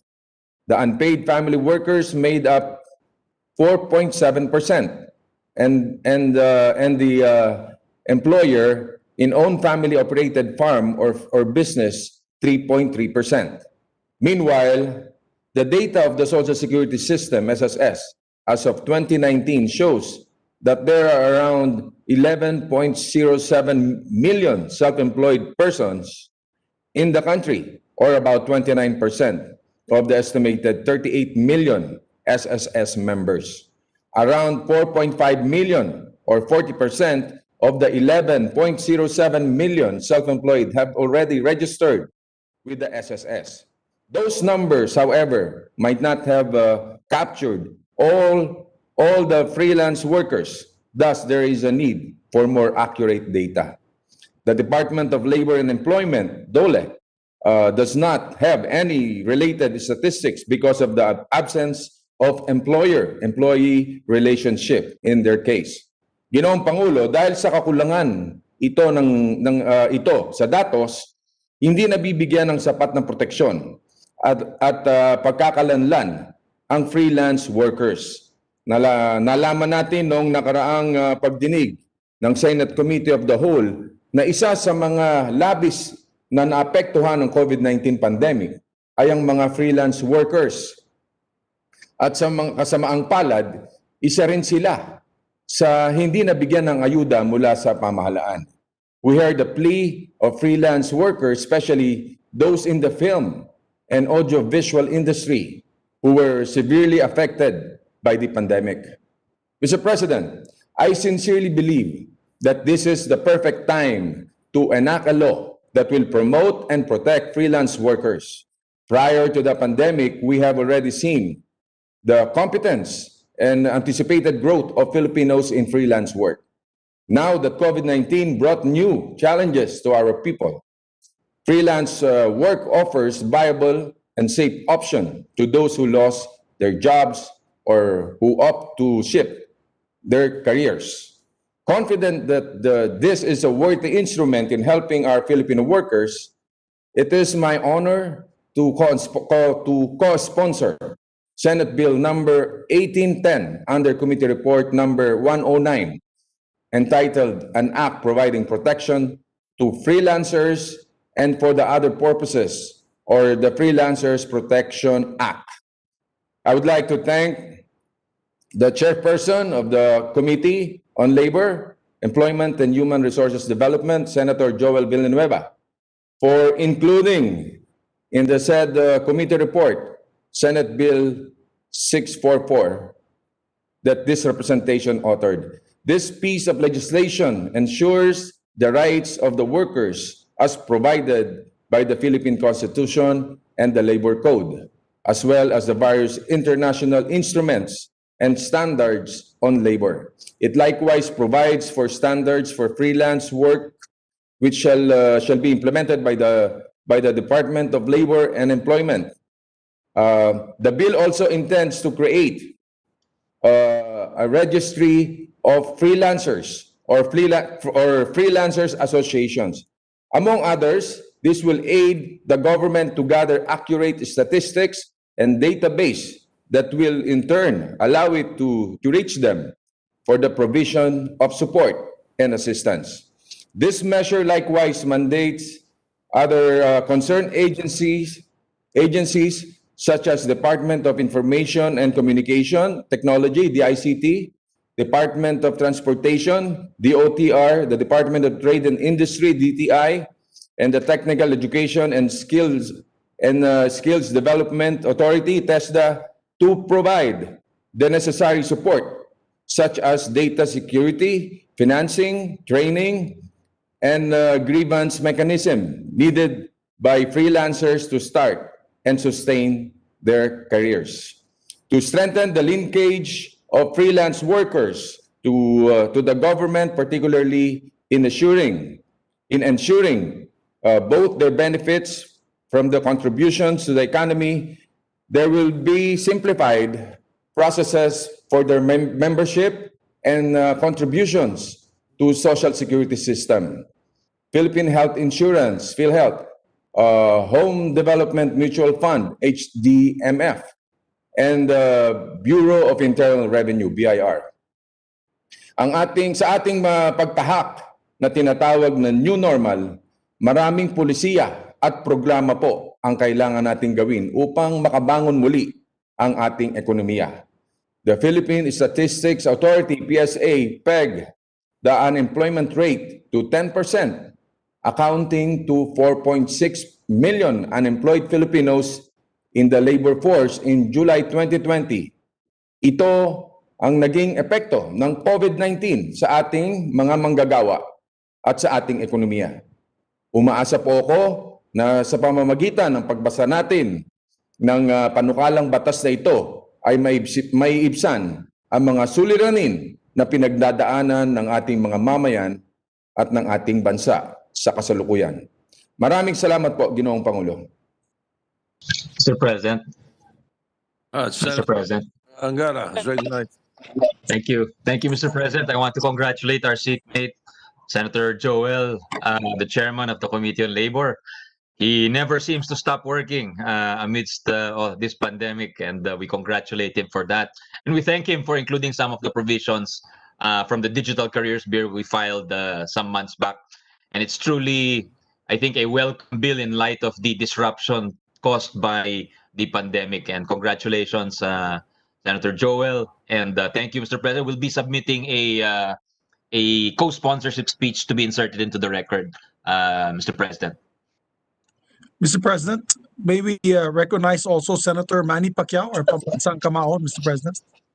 Senator Manny Pacquiao is recognized. Thank you, Mr. President. I would like to express my full support for the passage of Senate Bill number 1810, an act providing protection to freelancers and for other purposes. Again, I commend and congratulate my good friend and brother, Senator Joel Villanueva, and my compare, Senator Bong Revilla, for all his efforts in protecting our labor sector. Congratulations also to Bong Revilla for posting this measure. Saludo ako sa lahat ng sa ating mga freelancers na nagsumika para sa kanilang pamilya. Dahil sa pandemic na ito, napakaraming mga freelancers na naapektuhan hindi lamang dito sa region na 12 kundi sa buong bansa today. More than ever, we need to protect the rights of the freelancers, like their right to social protection and social welfare benefits, and the right to education and skills training. With this, I would like to request the gentleman, Mr. President from Bulacan and Cavite, that I be made co-author of this bill, Mr. President. And thank you and congratulations to both of you, my colleagues. Thank you very much. Mr. President? Yes, Majority Leader. Yes, there's a request from our distinguished colleague, Senator Manny Pacquiao, to be made a co-author, as well as Senator Amy Marcos, who's raising her hand. And earlier as well, Mr. President, for the record, Senator Risa Ontiveros as well, Senator Cynthia Villar, Senator Binay also, Senator Nancy Binay would like to be made a co-author, Senator Grace Poe, Senator Sherwin Angara, and yours truly, Mr. President, myself, Vince Ubili would like to make the, yes. And Senator Recto as well, Mr. President, and Senator Risa Ontiveros, I think I mentioned earlier. If it's okay with the sponsor. Yes, definitely, Mr. President. Thank you, Mr. Majority Leader. I just want to put on record that we appreciate all the efforts of our distinguished colleagues, especially Senator Bong Revilla and Senator seatmate brother Sani Angara. Thank you again, Mr. President, and we appreciate the support coming from our distinguished colleagues. Thank you. Do you recognize Senator Risa Ontiveros, Mr. President? Senator Ontiveros recognized. Thank you, Mr. President. Just a brief manifestation of appreciation to the sponsor, the authors of this bill. Napakaganda po yung ibinigay na definition ni Chairman Joel sa salitang freelance. Sabi po niya, discharging the force of your skills into work that you love. Sa ganito pong definition, Mr. President, I recall also yung definition na ibinibigay sa salitang amateur kumpara daw po sa definition sa salitang professional. Sabi po nila, ang definition naman ng amateur ay one who does his or her work not for monetary compensation but out of love. Of course, bagamat tulad ng sinasabi ng sponsor, ang mga freelancer ay ginagawa rin yung kanilang trabaho bilang ikabubuhay na nila at karapat-dapat ay magkaroon din sila ng monetary compensation dito. Ang nakatawag lang ng pansin sa akin, Mr. President, ay yung common element of love na iyon. Sa trabaho, pareho ng ating mga amateurs o ng mga amateurs at ngayon po dito sa ating panukala, yung pagmamahal na inaalay ng mga freelancers sa kanilang trabaho.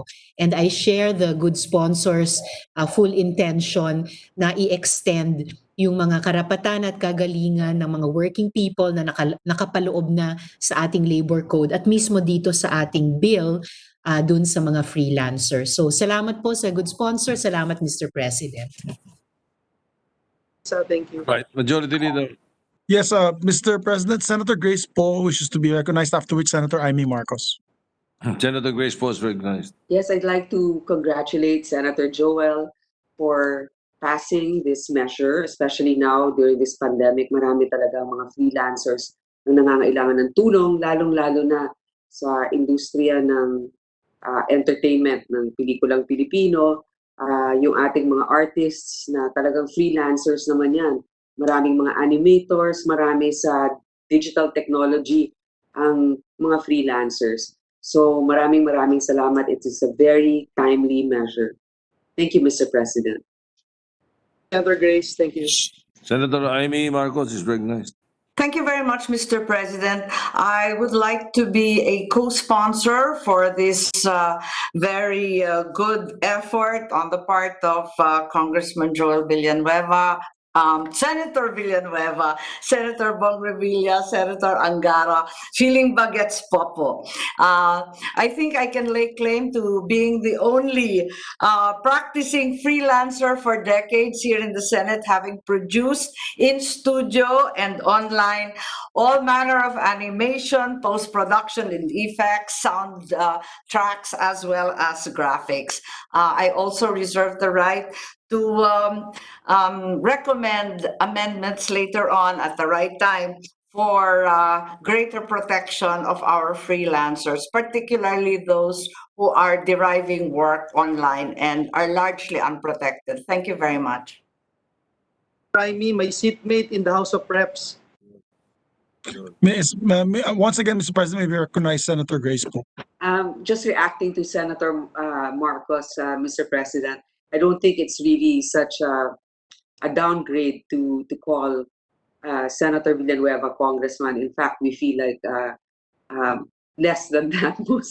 Actually, not less than that, but more to the level that we don't really feel entitled. Alam na ni Senator Joel yung lokohan namin dyan. All right. Mr. President, I was Majority also told, yes, thank you, Mr. President. I was also told by the staff of Senator Bongo that he would like to also be made a co-author, Mr. President, of the measure. For the record. Place the record. Thank you, Mr. President. To allow our colleagues to study the measure further, I move to suspend consideration of Senate Bill number 1810. I so move, Mr. President. Any objection? Hearing none, consideration of the measure is suspended. There is also a request by Senator Grace Poe and Senator Bongo to co-author on the medical scholarship bill that we passed earlier on second reading, Mr. President, for the record. Okay, thank you. We will place that on record also. Thank you, Mr. President. Mr. President, I move that we resume consideration of Senate Bill number 1396 under Committee Report number 65. This is the cocoa farmers bill, the coconut farmers bill.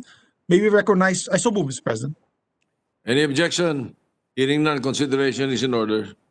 Mr. President, I move that we recognize Senator Cynthia Villar to sponsor the measure and the distinguished gentleman from Pampanga and Cavite in the Republic of the Philippines, Senator Kiko Pangilinan. The sponsor, Senator Cynthia Villar, is recognized, and to interpolate, Senator Francis Pangilinan. Thank you. Thank you, Mr. Senate President, and thank you, Mr. Majority Floor Leader. And of course, I will be very glad to answer the questions by Senator Kiko Pangilinan. Thank you. Thank you, Madam Mr. President. Thank you, Madam Sponsor. Thank you, Majority Leader. To begin our interpellation, Mr. President, we'd like to place on record that we are again tackling the cocoa levy measure For the because second time. the previous measure we asked was vetoed on February 14, 2019 by the President. For the record, Madam Sponsor, can we state and place on record the reason cited by the President for vetoing Senate Bill 1233? One of the reasons why he vetoed the bill is the lack of control in the disbursement of the funds and in the decision process and all that. So this new bill, we have revised that, okay? We have divided the work. The disbursement of the cocoa levy funds would be with the PCA. The management of the trust fund will be done by other agency like DOF, NEDA, and DBM.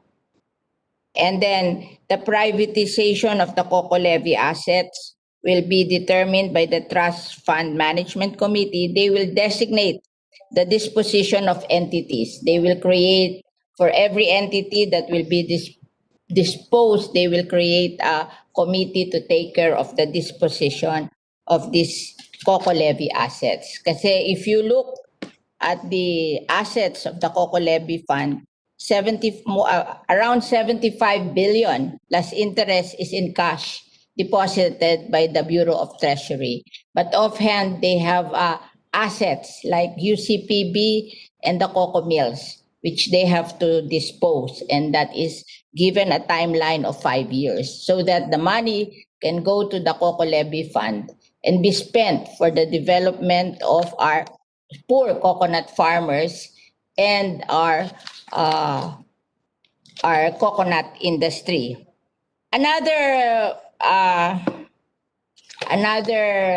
reason for the veto is the inability. They think the PCA as an agency will be unable to disburse the 10 billion because of limited personnel and so forth, because it's just a small agency. So what we did would be we brought down the amount to 5 billion, but that will be provided as minimum amount. We'll see first if it will be implemented well, and then as the provision of the law is it's minimum, so we can increase it through the years if we see that the implementation of the law is better. And at the same time, we recognize the different things that they will do to help the farmers, and we assigned it to other agencies, not only PCA. Like for example, the shared facilities for processing, which will be 10% will be spent on this. We think we should assign it to DOST because they are better in processing. I don't think PCA is trained to do to building processing plant. Okay, small for the cooperative of farmers. Like for example, farm improvement through diversification and intercropping, such as livestock, dairy, poultry, coffee, and cacao. Those are the plants that can be intercrop with coconut under the coconut tree. I think we have to have the help of NDA, National Dairy Authority, the high value crop of DA, and maybe the BAI. So we will assign them also here. The development of hybrid coconut, that and hybrid coconut seed farms and nursery to encourage self-sufficiency and better returns, that we can give to PCA. I would like to give that to PCA. We want to replant hybrid because hybrid will increase their harvest by 150%. Like right now, it's 40 nuts per tree per year. If you use hybrid seedlings, you will increase it to 150 nuts per tree per year. And then empowerment of coconut farmers, organization, and cooperatives. I think we should encourage them to become cooperatives. And we're giving the mandate to CDA because I don't think the PCA is equipped to help the coconut farmers build cooperatives. And the health and medical program, I guess the PCA can establish an office in PCA to help the coconut farmers avail of PhilHealth and maybe help them with other things with regards to health. But they have to establish an office because they don't have that capability yet. But I would give it to PCA. And then the credit provision would be given to Land Bank and Development Bank of the Philippines. And the infrastructure development, the PCA can identify, and the DPWH will build it because they're more equipped to build that. And then 10% for planting and replanting program, that should go to PCA because there are many senile trees now, so we have to replant. And if ever we replant, we use the hybrid seedling so that we will have more harvest. And the training of farmers in farm school to train them on how to do this, then TESDA and ATI can do that. We have 2,520 farm schools all over the Philippines, and maybe we can identify the farm schools through the supervision of TESDA to teach our local coconut farmers to do this. And of course, additional control will be, they requested that the member of the board of PCA should be limited to 9, 6 coming from government, and 3 from the coconut farmers. And then they said that the voting member should be the government because this is government work, and the coconut farmers should be advisor. And then they wouldn't want the PCA administrator to vote because he is the one implementing, so he should not be voting where the money should go. Those are the things that we have changed in order to overcome the veto of the president. Yes, thank you for that explanation and clarification. There were some points raised by the president in his veto message. For example, yung concern about establishing a perpetual trust fund may be violating the Constitution. Is that not right? And therefore, has there been a... They said it's not perpetual, it's 99 years. But if there's no more money that would last for 99 years, then that's, no, it depends upon the money that will be spent and how it will last. Because if we give 5 billion a year, 75 billion will not earn 5 billion a year. So in effect, we are depleting also the money. It depends on how we can sell the coco levy assets, how much we can sell the coco levy assets. And of course, they said that there are assets still with PCGG. There is no report yet on what PCGG has. But if we pass this bill, then we will require PCGG to make the report. So I don't think it's really, they just say that it will last for 99 years, but depending on how we spend the money. Yes. The message of the president also provided for, and if I may quote, the veto message, that the law may disproportionately benefit wealthy coconut farmers, farm owners. No. One of the things we will define is... May I just complete the... okay. Yes. May disproportionately benefit wealthy coconut farmer owners more than the smallholder farmers who desperately need the government's affirmative acts assistance. In other words, Yes. the concern there is that baka hindi makinabang ang small farm holders. And then the statement was, the message ended with, lacking in vital safeguards, which of course you have already manifested earlier, or you have answered, to avoid the repetition of painful mistakes committed in the past. We can, as an amendment, or we can provide committee amendment that we will define what is a coconut farmer.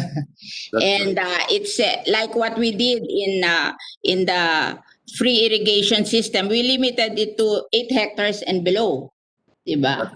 And here we can say that from study, a coconut farmer owns usually 1 hectare.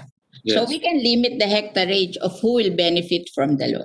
Yes, thank you. And perhaps during the period of amendment, because we can introduce certain amendments to define what a poor coconut farmer is.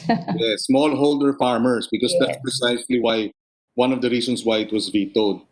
Just for the record, Mr. President, the bill that we passed on third reading when I was sponsoring the measure provided for a definition that a small landholder would be owning not more than 5 hectares. But unfortunately, during the BICAM, this was hotly debated, particularly by the House, and therefore this was deleted. So hopefully... So we will put it again. Otherwise, it will be vetoed and they will not profit from this law. Thank you. Thank you. Also, and therefore, yes, during the period of amendment, we can have that because wala ho sa committee report. On the matter of reconstituting the Philippine Coconut Authority, this is Section 5 of the bill. And if I may state, quote, Section 5 of the bill shall reconstitute and strengthen the PCA and to, quote, to ensure participation of coconut farmers in the crafting and implementation of the Coconut Farmers and Industry Development Plan. 3 members from the coconut farmer sector and then 6 members from government. If we will recall the previous debates, Madam Chairperson, there was the issue raised, I think, by Senator Recto, or was it Senator Recto, that may not this be a rider? Meaning, we are creating a trust fund, which is precisely the objective of this law. But at the same time, we are amending the PCA charter, PD, that created the charter, and therefore... We are violating. Yes, precisely, this was raised. And what happened, if we will recall, for the record, in the last Congress, we enacted 2 measures. One, reconstituting the PCA, which was also vetoed, and the other, creating the trust fund. That's what we did the last time. Both were, of course, vetoed. Now, we are going back to putting both the reconstituting of the PCA board and the creation of the trust fund in one measure. My fear here, Mr. President, distinguished sponsor, is that this cocoa levy issue has been going on for 40 years, so much litigation. Are we opening ourselves up to another possible constitutional question if we have both the amendment to the PCA charter or the PD that created the charter, the cocoa PCA, and at the same time creating the perpetual fund? Yung rider na ho, ang baka sabihin. This provision, does not this provision become a rider or an insertion of a rider in legislation, which is unconstitutional? We have researched this.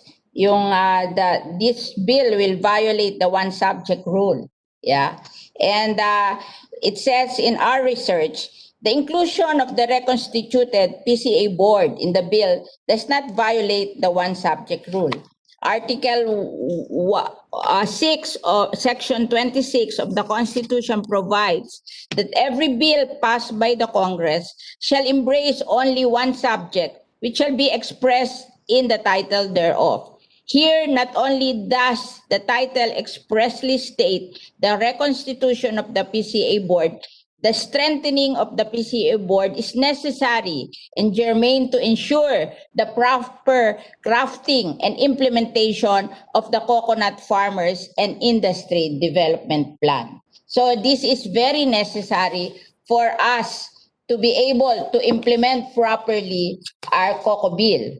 Citing the Supreme Court ruling in these cases on sufficiency of title, People versus Carlos, July 30, 1937, where it said that the details of legislative act need not specifically stated in its title, but matter germane to the subject as expressed in the title and adapted to the accomplishment of the object in view may properly be included in the act. Thus, it is proper to create in the same act the machinery by which the act is to be enforced, to prescribe the penalties for its infraction, and to remove obstacle in the way of its execution. If such matters are properly connected with the subject as expressed in the title, it is unnecessary that they should also have special mention in the title.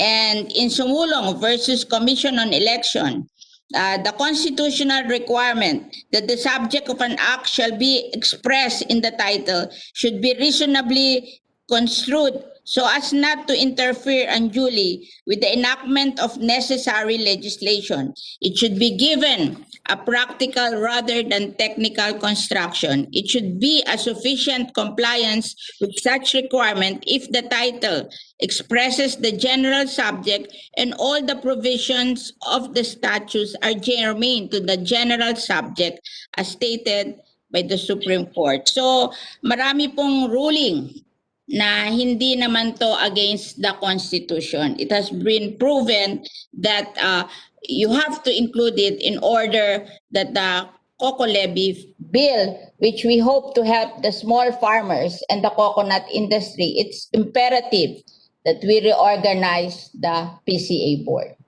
Yes. Thank you for that clarification, Madam Sponsor. Just to place it on record and to clarify, the veto message of the President did not touch on the subject matter of the rider or etc. No, just to clarify that, precisely because they were two different bills. My fear now, and it's an 180-degree turn from where we were in the last Congress. My fear now is that we've avoided that by passing two laws. And even if there was a veto, precisely, the issue of a rider and not being germane, meaning two different subject matters in one law, was not touched upon. My fear is it might become a basis now for another veto.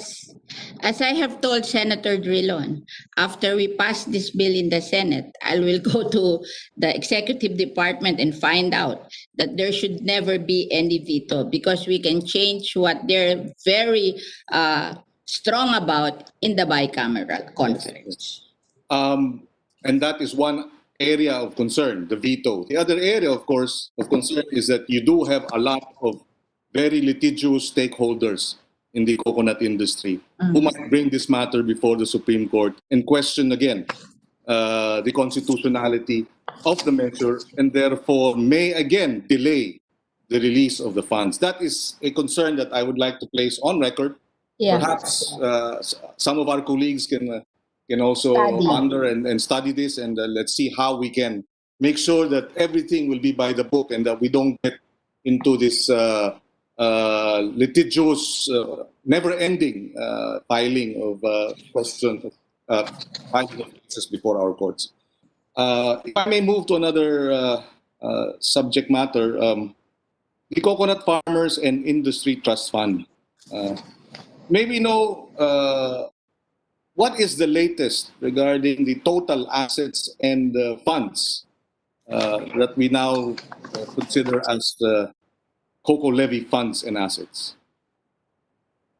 Alam mo, when they discussed this with me, I don't, the PCGG, wala silang clear dun sa kanilang, they have to make a report. But from my knowledge, there is yung sale ng ating shares sa San Miguel Corporation. Now it's 75 billion with interest, and it is deposited in the Bureau of Treasury. So it's part of the Coco Levy Fund. Clear na yon.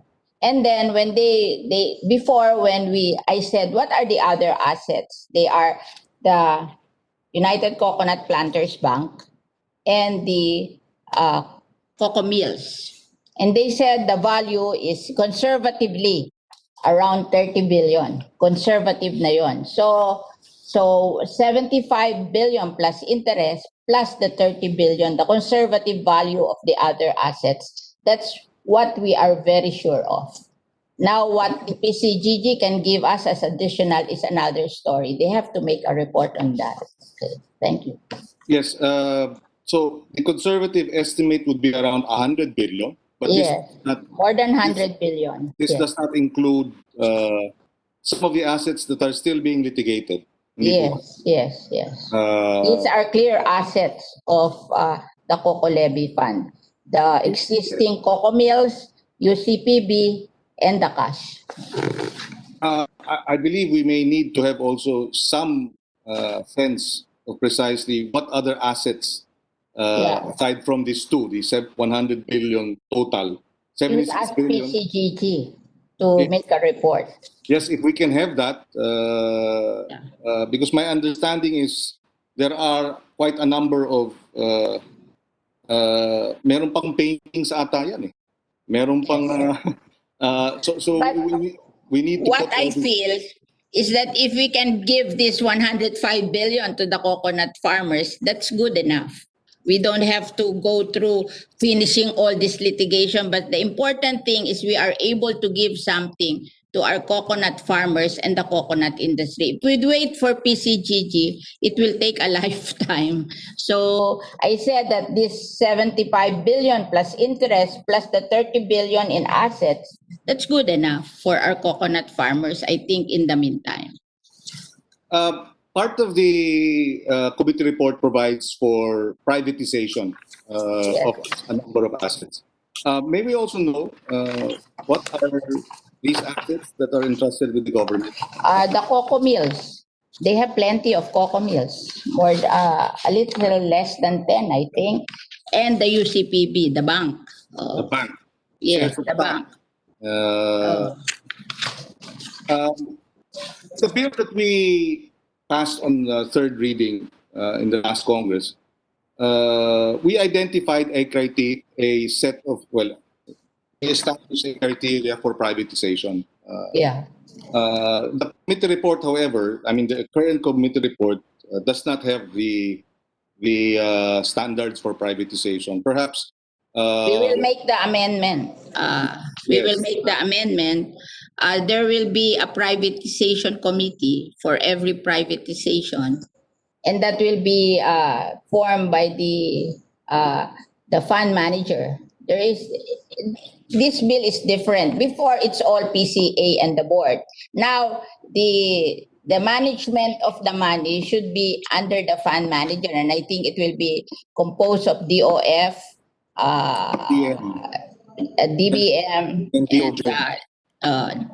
NEDA, I think, and they will assign.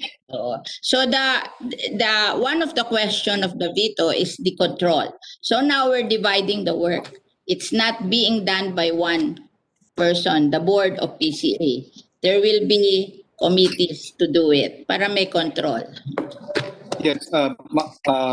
Before we go into the actual organization and the privatization committee, just on the question of guidelines or criteria, I think perhaps during the period of amendment, if the good sponsor will allow, we should put in the law itself the standards for privatization, so that they are guided accordingly, and that we lessen discretion by ensuring that they follow a set of standards which the law provides.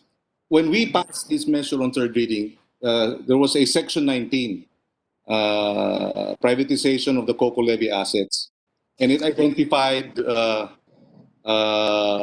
these assets. The committee shall be guided by the following standards. For example, the function or purpose for which the entity was created are no longer relevant. Therefore, you can privatize. Functions or purpose of the entity duplicate or unnecessarily overlap with functions or projects already provided by another agency. Then you can privatize, and so forth and so on. This was in the bill when we passed it on third reading, so that those who are to undertake the privatization are guided by a set of criteria. Mr. Senator, I always believe that the government is not good in managing businesses. So for me, we're giving them 5 years, they sell all these assets and give it to the coconut farmers. So I don't care if they sell it cheap or they sell it high, but the important thing is the government is not holding any property, because from records, these cocoa mills and UCPB are not giving returns to the government. No income to the cocoa levy fund. So might as well sell them and profit from them. And if they want to operate it better, then they buy it and then operate them, so they will have the income. But holding them for free without giving any income, I don't agree with it. Yes, I am for the government not to operate any business. Sell them all and get the proceeds and put it in a trust fund and give the interest to the coconut farmers. Yes, I agree with the good sponsor in principle with respect to government being inefficient, in running these corporations. Businesses, So there's no debate there. The point that I'd like to stress is that perhaps in the process of privatization, there has to be guidelines as to how it is to be It's privatized. okay. If you can make amendment of simpler guidelines, we Yes. can make this hard for the government to do, so that we can dispose of these assets and give the proceeds to our coconut Yes. farmers and the coconut industry. Yes, yes. It's not anymore getting the best price for it. It's about getting our money from them because we're not earning anything from them. So it's useless. Yes. So hopefully, if we can agree, just to have guidelines as to Yeah, the prioritization. In our So we period of have to- amendment, you can suggest how to do it. Yes, thank you. I'm just telling you that we make it as simple as possible so that we can accomplish our job in 5 years and get the money in 5 years. On the issue of cocoa levy assets that are subject of litigation, may we also be given the latest updates on the cases pending? I will ask PCGG to make a list. You Yes. know, it's very difficult to take care of these assets kasi when you ask them questions, nobody will answer. We have to force them to answer because that's the big difficulty we face in making this bill. Nobody is answering. So maybe we can file a resolution forcing them to answer. Kasi ang hirap nilang kunan ng details. Yes. Truly. Oo. Perhaps through this measure, we can get them to Yeah. submit a Maybe, number of maybe in the measure, we will put there that whoever is handling this should make a report every 6 months or every year para ma-monitor natin what's happening. Because if there is no law, then they don't follow. That's Yes. why we have to indicate it in the law that they make a report. If we may just place on record so that the good sponsor can probably request the TCGG to provide Yes. updates. It will really help us a lot. Yeah, pending the resolution of these cases, I believe, number one, there is a 4% SMC Treasury shares at 25.5 million shares. The estimate would be 2.1 billion at 84 pesos per share. And also at 127,880,936 shares rather, that would be around 10 billion. So meron pa nun. And then you mentioned earlier Coco Life. No, this is UCPB. There is also 55% of Coco Life. The amount there estimate is around another 8.4 billion. And then PCDG has 1% shares held, SMC shares held, 27.8 million shares. This is another almost 2.5 billion. Maybe, Senator, you can make a list of what you know and then we will ask them to make a report on this. Kasi ako, tiningnan ko na lang yung sinabi nila na Coco Mills and UCPB plus the cash. Tingin ko, that's a big enough money to give to the coconut farmers. So if we will get additional money, that's good. Can you make please a report on this so that we will ask them to... We will provide you a list and then perhaps your staff can coordinate with the staff so that we can somehow reconcile it. Thank you, Madam Chairperson. With respect to the fund life, the committee report says that the trust fund will have a life of 99 years. As I was saying, the limit lang is 5 billion a year. So we can spend more than 5 billion a year depending on the performance of the agencies that are doing the jobs. So we can work na we will spend 10 billion a year or 15 billion a year. So I think the lifespan of the bill will really not last for 99 years. So the difference, if we are doing a good job, it will last for and no one can blame us if it will not last for 99 years. That is just the provision of the law, but it might not last for 99 years. So just to put this on record, what we passed on third reading and finally what we passed, which was vetoed, the previous measure, was that it would have been a perpetual fund. 10 billion would have been appropriated Every year. Every year. First, and then just the incremental income, if I'm not mistaken. No, no, Just the there's no interest income. provision like that. It's 10 billion a year. But they did not agree with 10 billion a year because they said that the PCA cannot implement a 10 billion a year budget. So we changed. We brought it down to 5 billion, but minimum. We can increase it as we want it. And then we assign other jobs to other agencies para the implementation will be better. Like So- for example, a scholarship program. Why will you assign it to PCA? Assign it to CHED.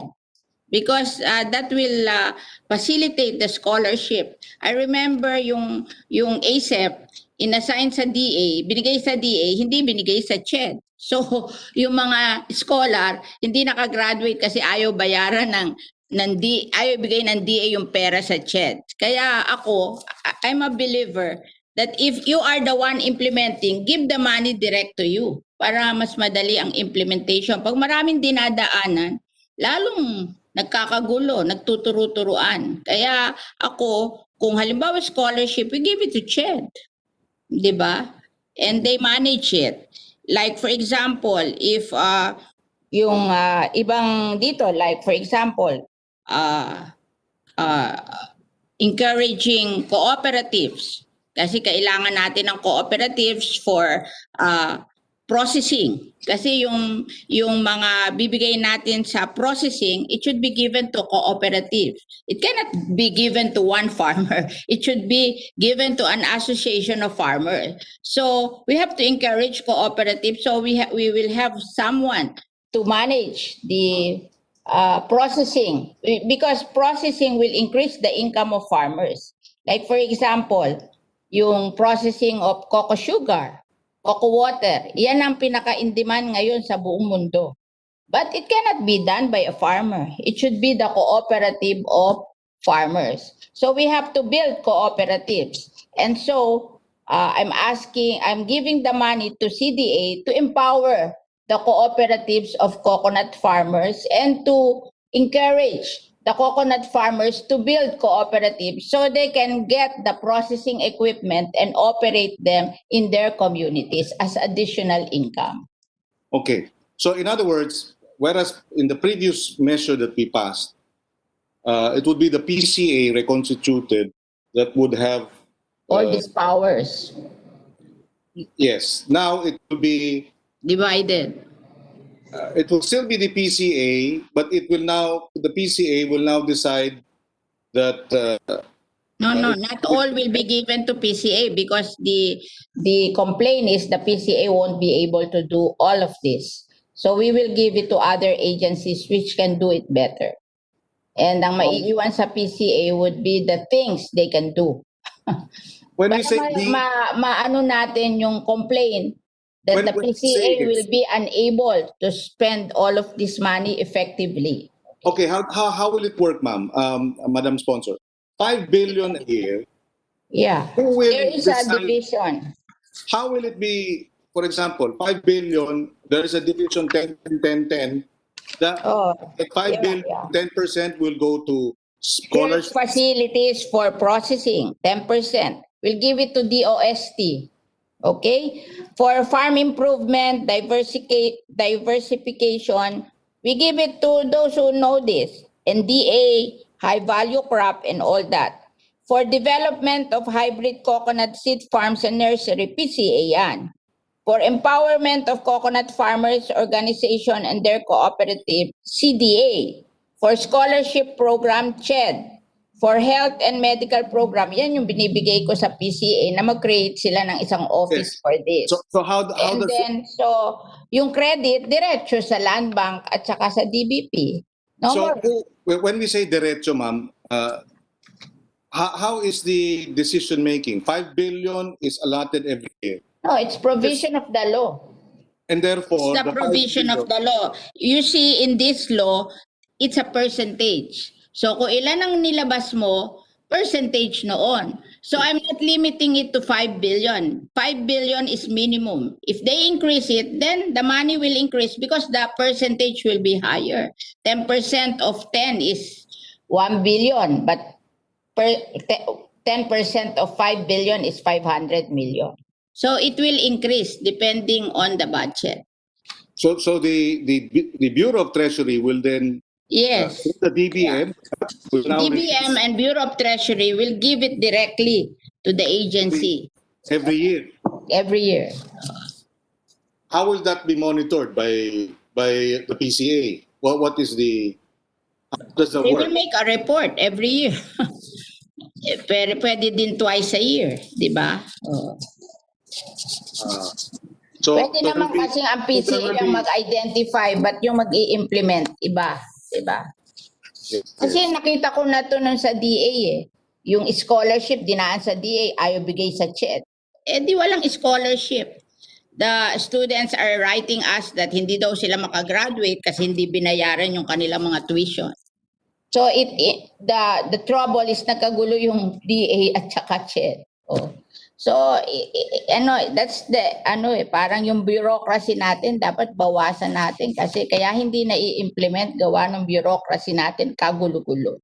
So I was telling the Bureau of Treasury, if it is written in the law that you give it directly to CHED, you give it directly to CHED. Diba? Because that is the spirit of the law. Like when we passed the ASEF, ayaw talaga pumayag ni Senator Osmeña noon na hindi aayusin kasi nawala yung pera. So what we did with ASEF, it did not pass through DA. It went to Land Bank, yung 80%, it's for loans. Oo. So diretso na sa Land Bank from the Bureau of Treasury. And then yung scholarship diretso sa CHED. Yung research diretso sa SUC. Parang ganon. Para wala na tayong gulo. Simple ang ating ginagawa. Kasi pag maraming dinadaanan, nawawala yung pera along the way. So the DBM and the Bureau of Treasury will now have the discretion. Yes. Oh, yeah. No, not the discretion. They will follow the law. That's why we write the law. So that would be the basis of what they're going to do. Kaya nga pag gumawa tayo ng law, we should be very specific. Kasi pag hindi tayo specific, nati-change yung spirit of the law. How will we avoid that it becomes an unfunded mandate, ma'am? Why will it be unfunded? The money is with the Bureau of Treasury now, 75 billion plus interest. How can it be unfunded? Just like rice tariffication, every year may rice tariff na 12 billion, more or less. And then yung ASEP, that's tariff from agricultural products. From what we saw, it's 1 billion a year. Oh. How can it be unfunded? It's not even coming from government. It's coming from tariff. And this one is a trust fund, which has money. So how can it be unfunded? What I meant, ma'am, was that even assuming that, my understanding is when we transferred it to the SAGF, SAGF. it became a special account in the general fund rather than a trust fund. No, according to this law, it will be a trust fund deposited sa treasury. And then they will follow the law on how to disburse the trust fund. Okay. And that's why we have to pass this law because they cannot disburse it without this law. That's okay. That's where we will, because there are some questions also. The bill, for example, provides that all the accounts will be turned over within a period of 5 years. This is different. The money now is the cash is now with the Bureau of Treasury. There's no problem with that. All the other accounts, which would be the proceeds of the selling of assets, will be given to the Bureau of Treasury and will form part of the trust fund.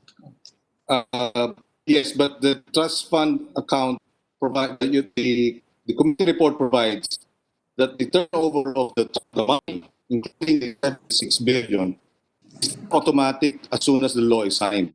Yes, that is the way to manage the trust fund. Para yung ASEP, nandun din sa Bureau of Treasury na may fund. So yung law, they will follow the law to disburse of those ASEP. They will follow the law to disburse of RCEP. They will follow the law to disburse of this coconut trust fund. If they don't follow the law, we sue them for not following the law. Diba? Yes.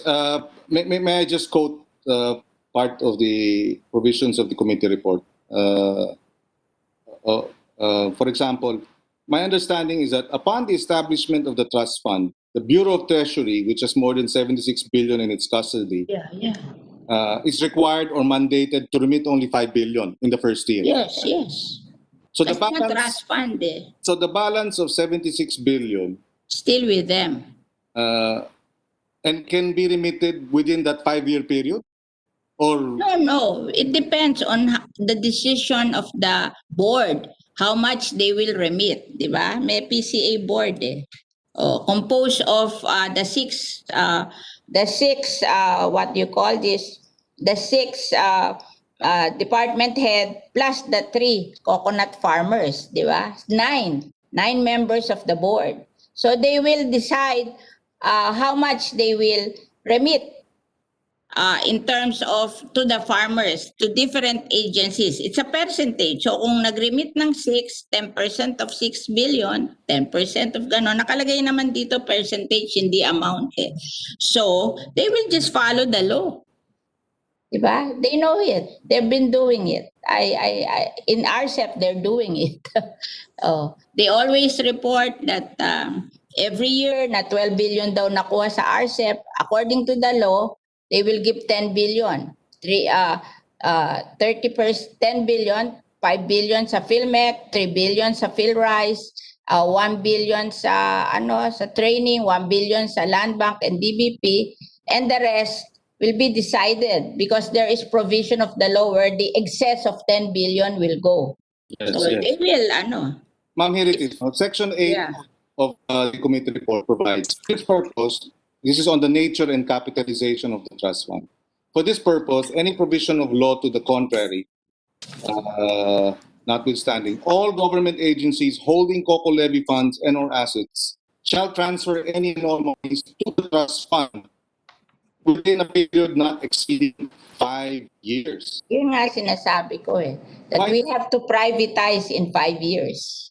As this includes privatization. Yes, all.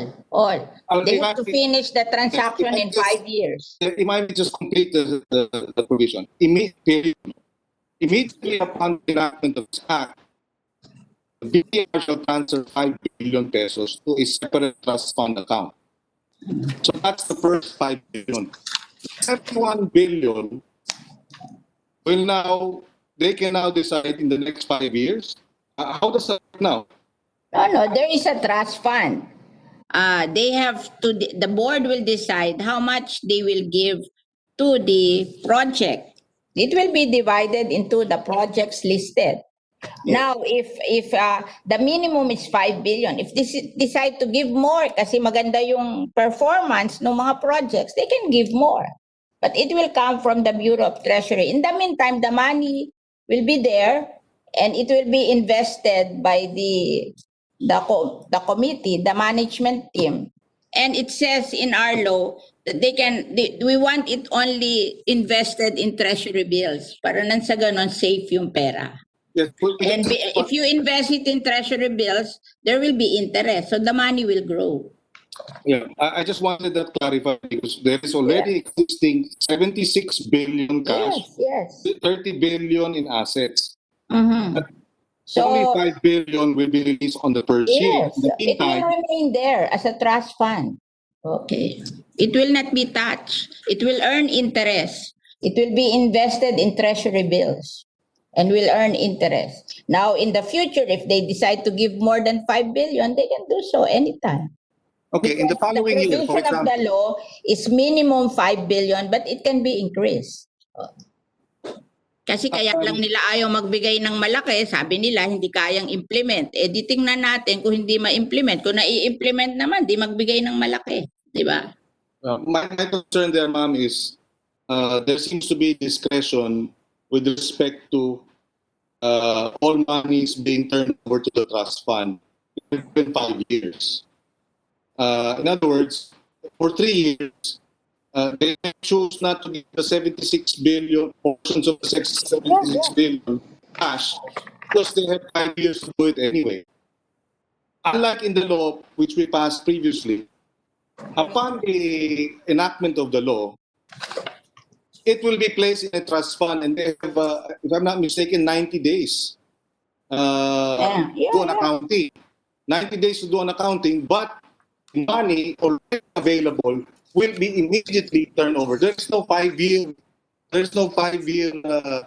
Walang 5 years. What is the 5 years? I cannot understand the 5 years. It Ang says here, 5 years is the liquidation of the selling of assets. We're not talking about the cash, the assets. We want to sell them within 5 years. But the cash is with the Bureau of Treasury. It will be spent there. It will stay there. It will be invested there in treasury bills. Walang 5 years doon sa cash. We're talking of 5 years. We're giving them 5 years to sell all the assets of the Coco Levy Fund so that it will be cash there in the treasury, and anytime we can spend them. yes, but that Walang 5 years. I think Section 8 has to be further clarified. Maybe Yes. we try to come up with the language Yeah. to be able to clarify that, because The 5 years is the disposition of Coco Levy assets. The Coco Mills, UCPB, yung mga assets na binigay sa Coco Levy Fund. Yun ang 5 years. We're giving them 5 years to dispose of all of them and give us the money to be deposited in the Coco Levy Fund. But the cash, it will be there, invested sa treasury bills. So it will earn interest for the cocoa farmers. okay, While so the waiting to understanding be is dispersed. all monies available upon the enactment of the law will have to be turned over to the trust fund. Yeah. And then the 5-year, additional 5 years is for the privatization and... Of all the assets. Okay. Kasi ayaw na natin ng assets, hindi naman kumikita. Pagbili na lang lahat yan at gawing pera. Di ba? Okay. With respect to the trust fund income, there was a provision on Section 8 that says if there is a trust fund income above the annual inflation rate, that too shall be made available for disbursement. Tama po yun? Kaya nga nilagay ko na 5 billion, di ba? Minimum. They can increase the disbursement anytime. Di ba? Kaya ayoko nung sasabihin 5 billion a year. I don't like that. It's minimum. So if they want to increase the disbursement, they can do so. Okay. We already identified, actually, nabanggit na natin kanina sa questions, ma'am, yung what other amounts are expected to the trust fund. We will just have to list that down. So, Section 4, ma'am, page 7, paragraph 5 of the committee report. There are two terms, a trust fund and a separate trust fund account. Are these two different accounts, or is this just one? One account. Okay. Sa Bureau of Treasury, one account. Like yung ASEF, yung RCEP, at saka yan, one account. And then yan ang dinidisburse nila according to the instruction of DBM. At kung saan ibibigay, di ba? So yung naghahawak lang siya ng pera, yung Bureau of Treasury. But the DBM will instruct them what to do depending on the law that we are going to write. So just to clarify that, ma'am, because Section 4 on page 7 of the committee report states, and I quote, the plan, which is the development plan, shall take into account the utilization of the annual trust fund based upon the amount in the trust fund account under the following allocations. And then it's repeated in Section 8. Third paragraph, and it states, within 5 years from the effectivity of this act, government agencies that have possession of Coco Levy assets and or funds shall transfer them to the trust fund. And that the BTR... Yung mga assets na hindi pera. And if I may just complete it, ma'am. And the BTR shall immediately transfer 5 billion to a separate trust fund account. So there are... So there are two accounts. We have to clarify lang if there are two accounts. Yeah, we'll ask them. Yes. So You write me a letter and I will clarify that. Para Yes, sir. alam ko, pagkabenta, ibibigay sa Bureau of Treasury, sa trust fund.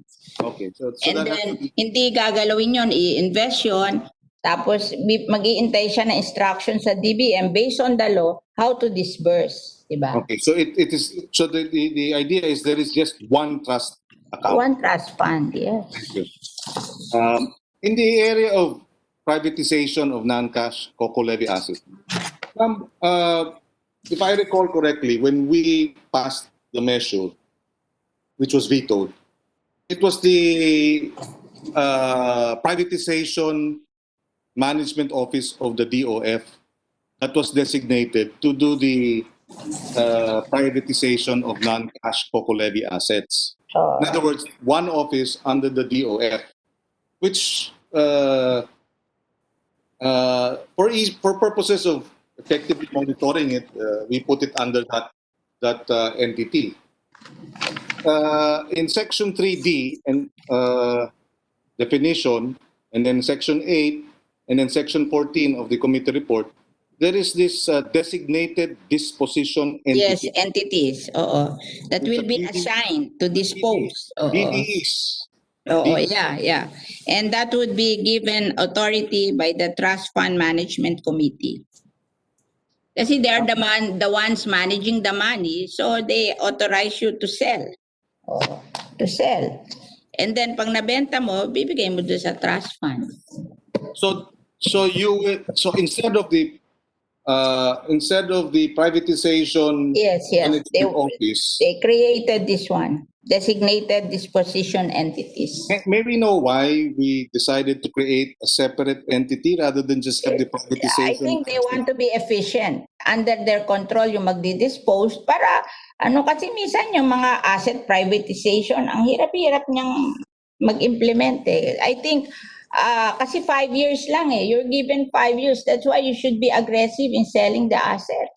Kasi I'm giving you, kaya ako nilagyan ng 5 years para ibenta ng lahat kasi wala namang pakinabang dyan sa mga assets na yan. Ibenta na lahat yan and then makuha na ng ating coconut farmer yung pera nila. Wala naman silang pakinabang dyan.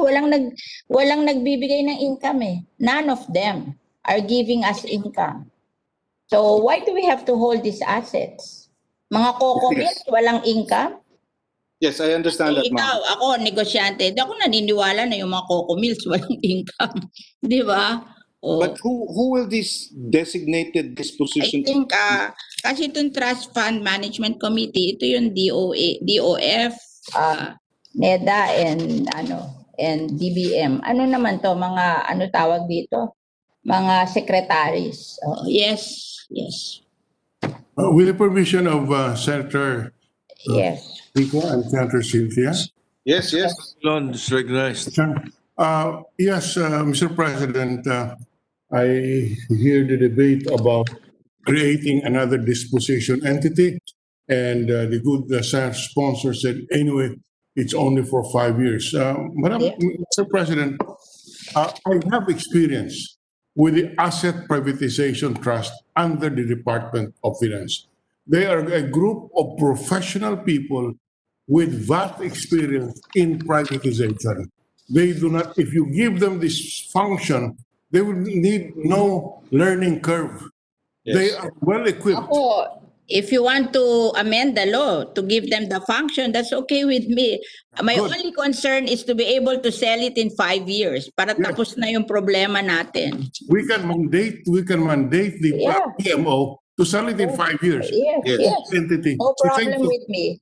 No Okay, problem. thank you, Mr. President. Yes, thank you for that intervention. That was one of the concerns. Kasi alam mo, pinagbibigyan natin sila para hindi nila i-veto yung bill. Kasi we really want to give it to the coconut farmers already.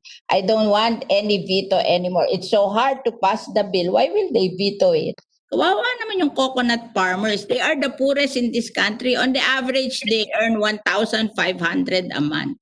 This bill will help them increase their income to maybe 20,000 a month. Kasi yung pag-implement ng hybrid seedlings. So from 1,500 magiging 5,000 or 8,000.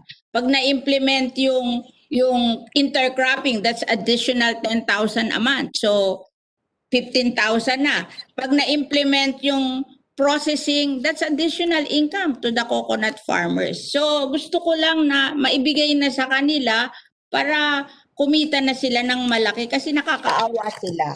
So minsan pinagbibigyan na natin itong mga provision na to, pero kung gusto niyang paltan, okay lang sa akin kasi I don't care. I just want to sell the properties in 5 years at Yes. ibigay na sa coconut farmers.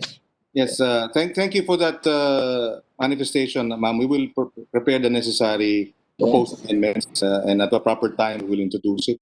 Just for the record, the bills of Senator Recto and Senator Marcos also provide for the PMO as the privatization entity. So hopefully we can get that out of the way. We still have a number of questions, ma'am, but Sana tapusin mo na para mapasa natin to para guminhawa na buhay ng mga coconut farmers. yes, And then if you are unable to ask some questions, do it in the amendment of the bill. during the period of amendment, ma'am. Yes. Yes, because I need to get the data, the latest information regarding the assets so that I can raise additional questions. We put it in the amendment. I have no problem with the amendment. Yes. As long as we can do the job easy, I have no I want to do this as soon as possible. Alam mo, sinasabi ko nga doon sa mga Mindanao senators, 65% of the coconut farmers are in Mindanao. You should be the one working on this. Kasi ang Visayas lang is parang between the two of them 35 20 and 15. Luzon and Visayas is 35. 65% are in Mindanao. Yes. I also have some questions on the asset management team, the DBM, the DOF, and the DOJ, ma'am. Because before, it was the PCA reconstituted that had the power. Kasi that's the reason for the veto. Parang tingin niya, walang control. Gusto niya hatiin para may control. It's not one agency. So baka pag tayo hindi nagganon, mabito na naman to. Sasabihin nila lack of control. They want the PCA to implement, but they want the control of the trust fund sa different entity para may control, di ba? Yun lang ang gusto nila. So if you don't want to give it to them, baka pagkaguluhan na naman yun, hindi na naman mapasa tong bill na to. My question there, ma'am, is that we gave representation of the farmers in the PCA, and therefore they have a voice there. In the asset committee, wala na yung farmers doon.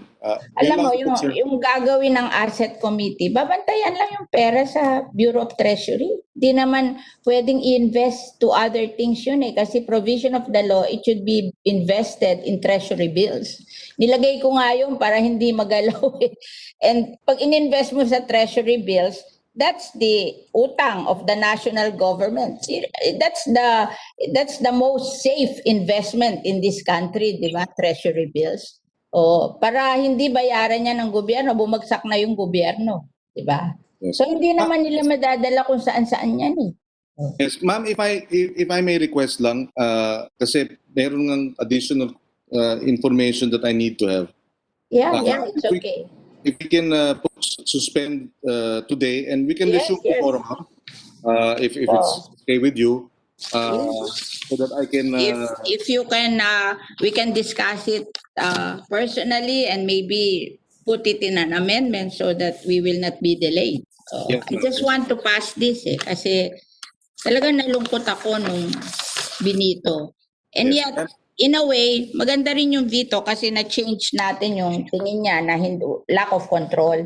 And yung sinasabi niya na inability of PCA to do the job kasi maliit na agency. So ngayon, i-divide natin yung job just like what we did in RCEP and ACEP. We did not give it to DA. We gave it to the people who can implement it better. Yes, So ma'am. yun lang. So in a way, the veto helped us to craft a better bill for the coconut farmers. So yun po. Yes, ma'am. Okay. Thank you, Senator Kiko, and Yes. we always discuss your amendment. We can discuss all of this. Okay. Yes, thank you, ma'am. Thank you. We will request that the interpellations be suspended. We can resume tomorrow, ma'am. And then we also with the understanding that we may raise questions during the period of amendments, ma'am. Yeah. I'm also interested to get this finally passed, ma'am. Yeah. It is Senate Bill 31. As principal author, I'd like to see this become law too, ma'am. Thank you, ma'am. Thank you very much. Majority Leader. Thank you, Mr. President. Maraming Thank salamat. you. Yes. Majority Leader.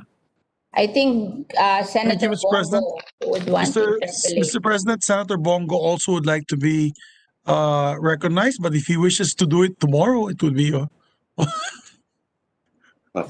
would be also welcome if it You would ask be. him. You ask him because it's okay with me. Sino? Senator Bongo. Ito, willing po ako ngayon po. Sandali. Okay. Okay, Mr. President. Hindi lumalabas sa video. Sandali.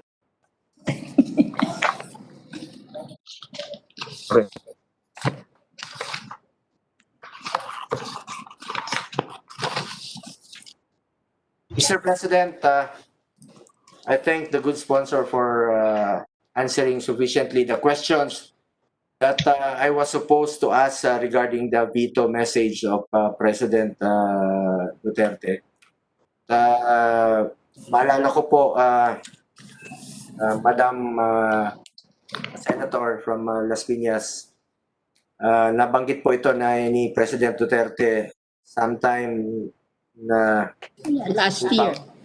2000, ano pa po, 2015. Yeah. Nung bumisita po siya ng Quezon Province. At Promise, campaign promise. Yes, opo.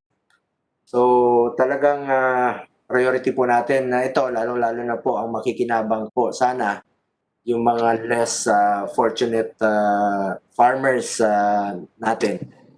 Mr. President, would the lovely lady from Las Piñas yield to a few clarificatory questions? Yes. Mr. President, how many coconut farmers are estimated to be benefited by the Coco Levy Fund? How many of them own less than 5 hectares of land?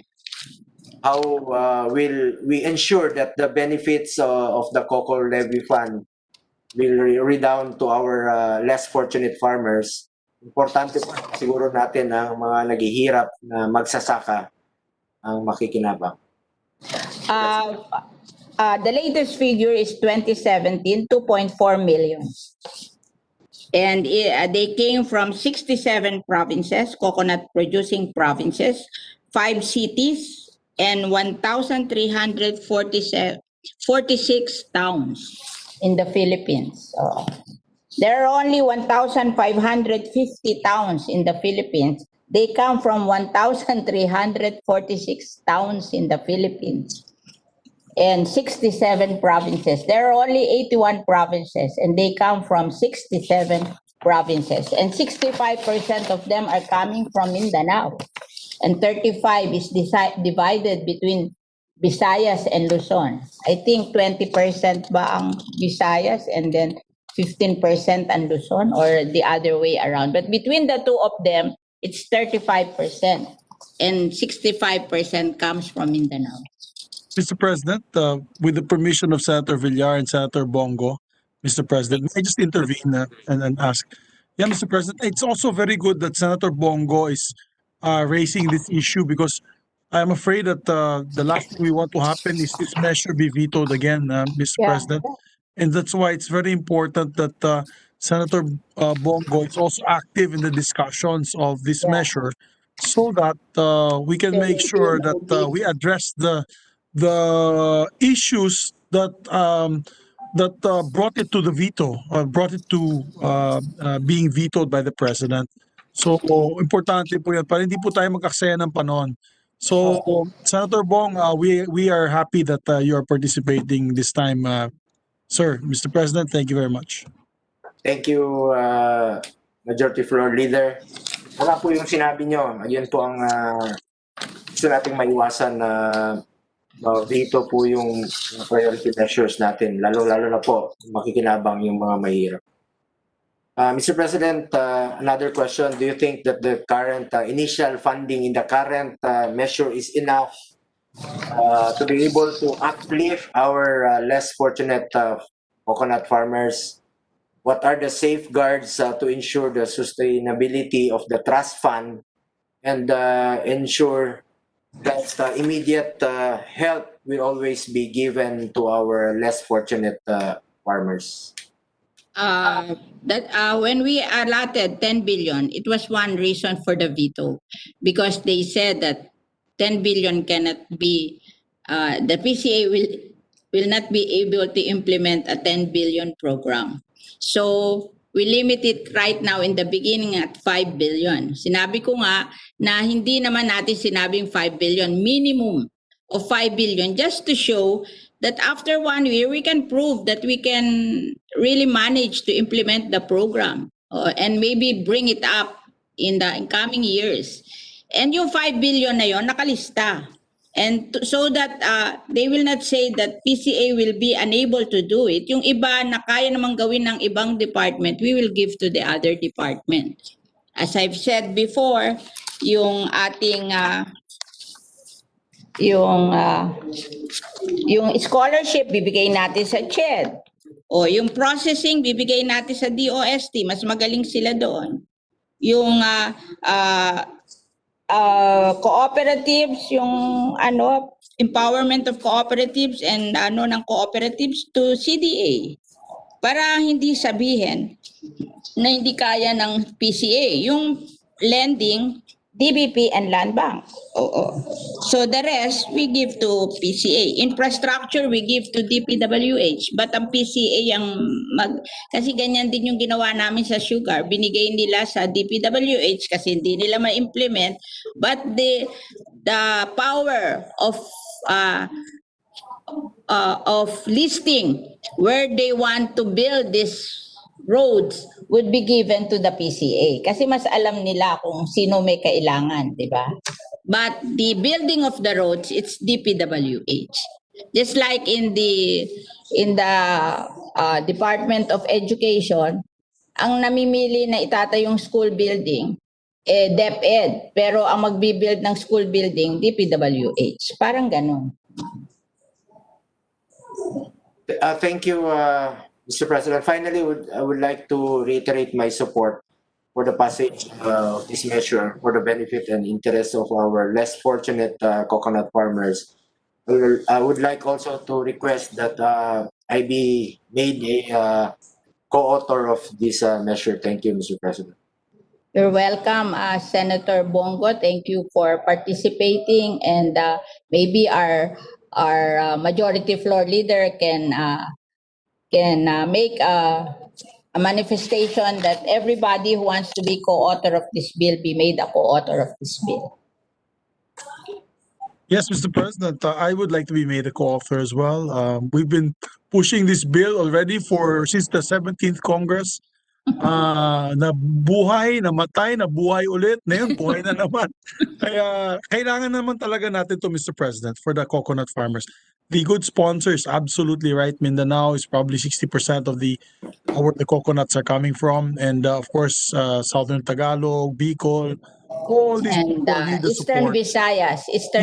Visayas, absolutely, ma'am. So if there are no objections from our colleagues, we can make all the members co-authors of this measure, Mr. President. I so move. Hearing no objection, you place it on record. Thank you, Mr. President. Is that Si Senator Angara. Senator Angara, Mr. President? would I like know, to be- sorry. It's on another matter. I'm sorry. You sorry. just posted that first. I'm sorry. Yeah, sorry. With that, Mr. President, I believe Senator Kiko will again ask or interpolate tomorrow.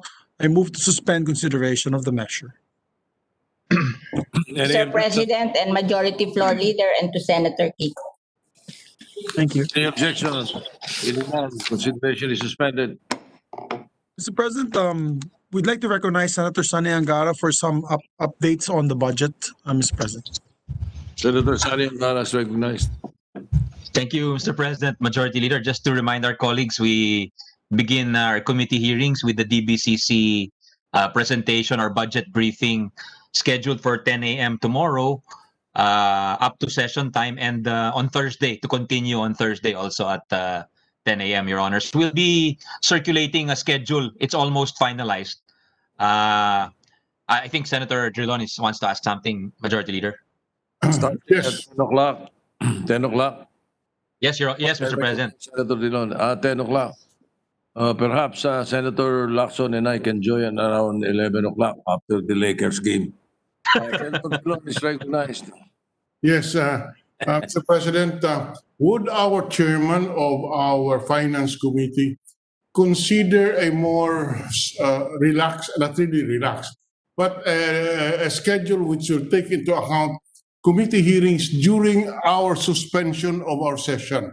Because I think everybody will be in town, and since we are on telecommunication facilities, it would be convenient for all of us if we can hold committee hearings of the budget during the period covered by our calendar as a suspension of session. Just a suggestion, so that we did not cram on to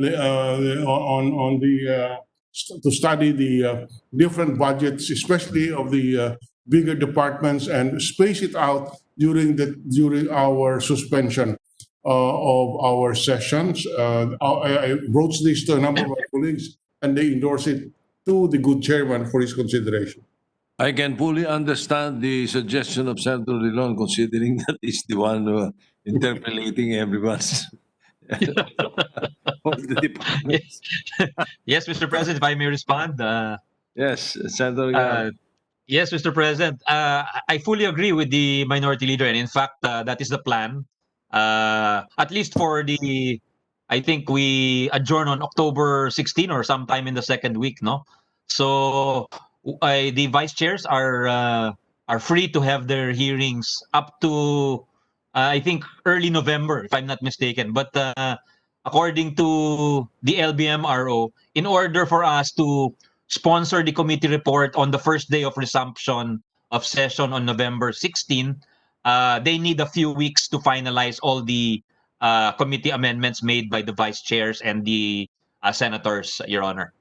Mr. President, may we suggest to our good chairman to schedule the committee hearings, especially during that period, in consultation, of course, with the different chairmen, so that there can be an orderly scheduling of the committee hearings. We are aware that the different chairs would set their own schedules, but for a more efficient work, may suggest that the chairman of the committee be authorized, in consultation with the different chairs, to the different vice chairs of the committees, to set the schedule of the hearings of the budget of the different agencies. That's our submission, Mr. President. Yes, not only that, but because right now we're still the secretariat can only accommodate 2 hearings at the same time,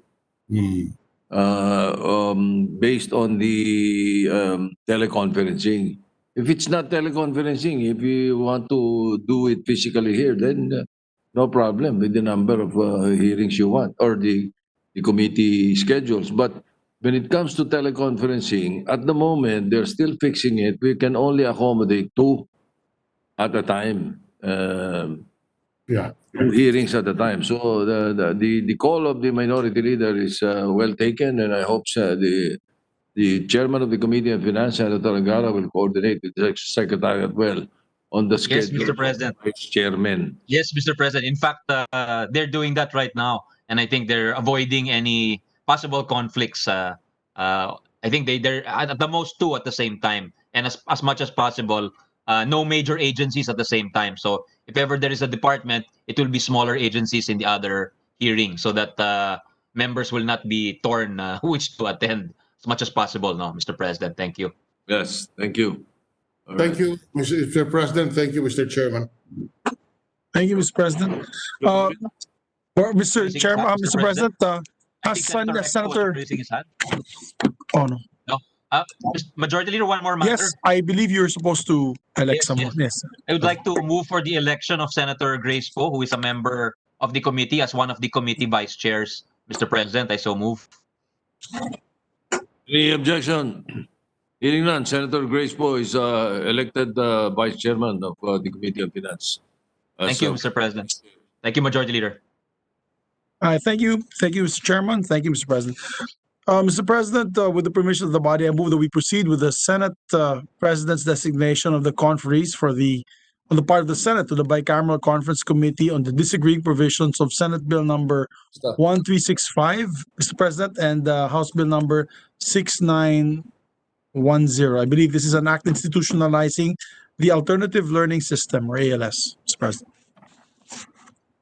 All right, the following members are hereby designated as conferees on the part of the Senate to the Bicameral Conference Committee on the disagreeing provisions of Senate Bill 1365 and House Bill 6910. 6910. 6950. 6910, I think, Mr. President. 6910. Senator Sherwin Gatchalian as chairman, and members Nancy Binay, Ronald De La Rosa, Manny Pacquiao, and Risa Ontiveros on the part of the minority. So designated. Thank you, Mr. President. With that, no other matters on our agenda. I move that we adjourn our session until 3 o'clock tomorrow afternoon, Wednesday, September 9, 2020. I so move, Mr. President. Any objection? Hearing none. The session is adjourned until 3 o'clock in the afternoon of Wednesday, September 9, 2020. Thank you. Thank you very Thank you, much. Bye, guys. everyone.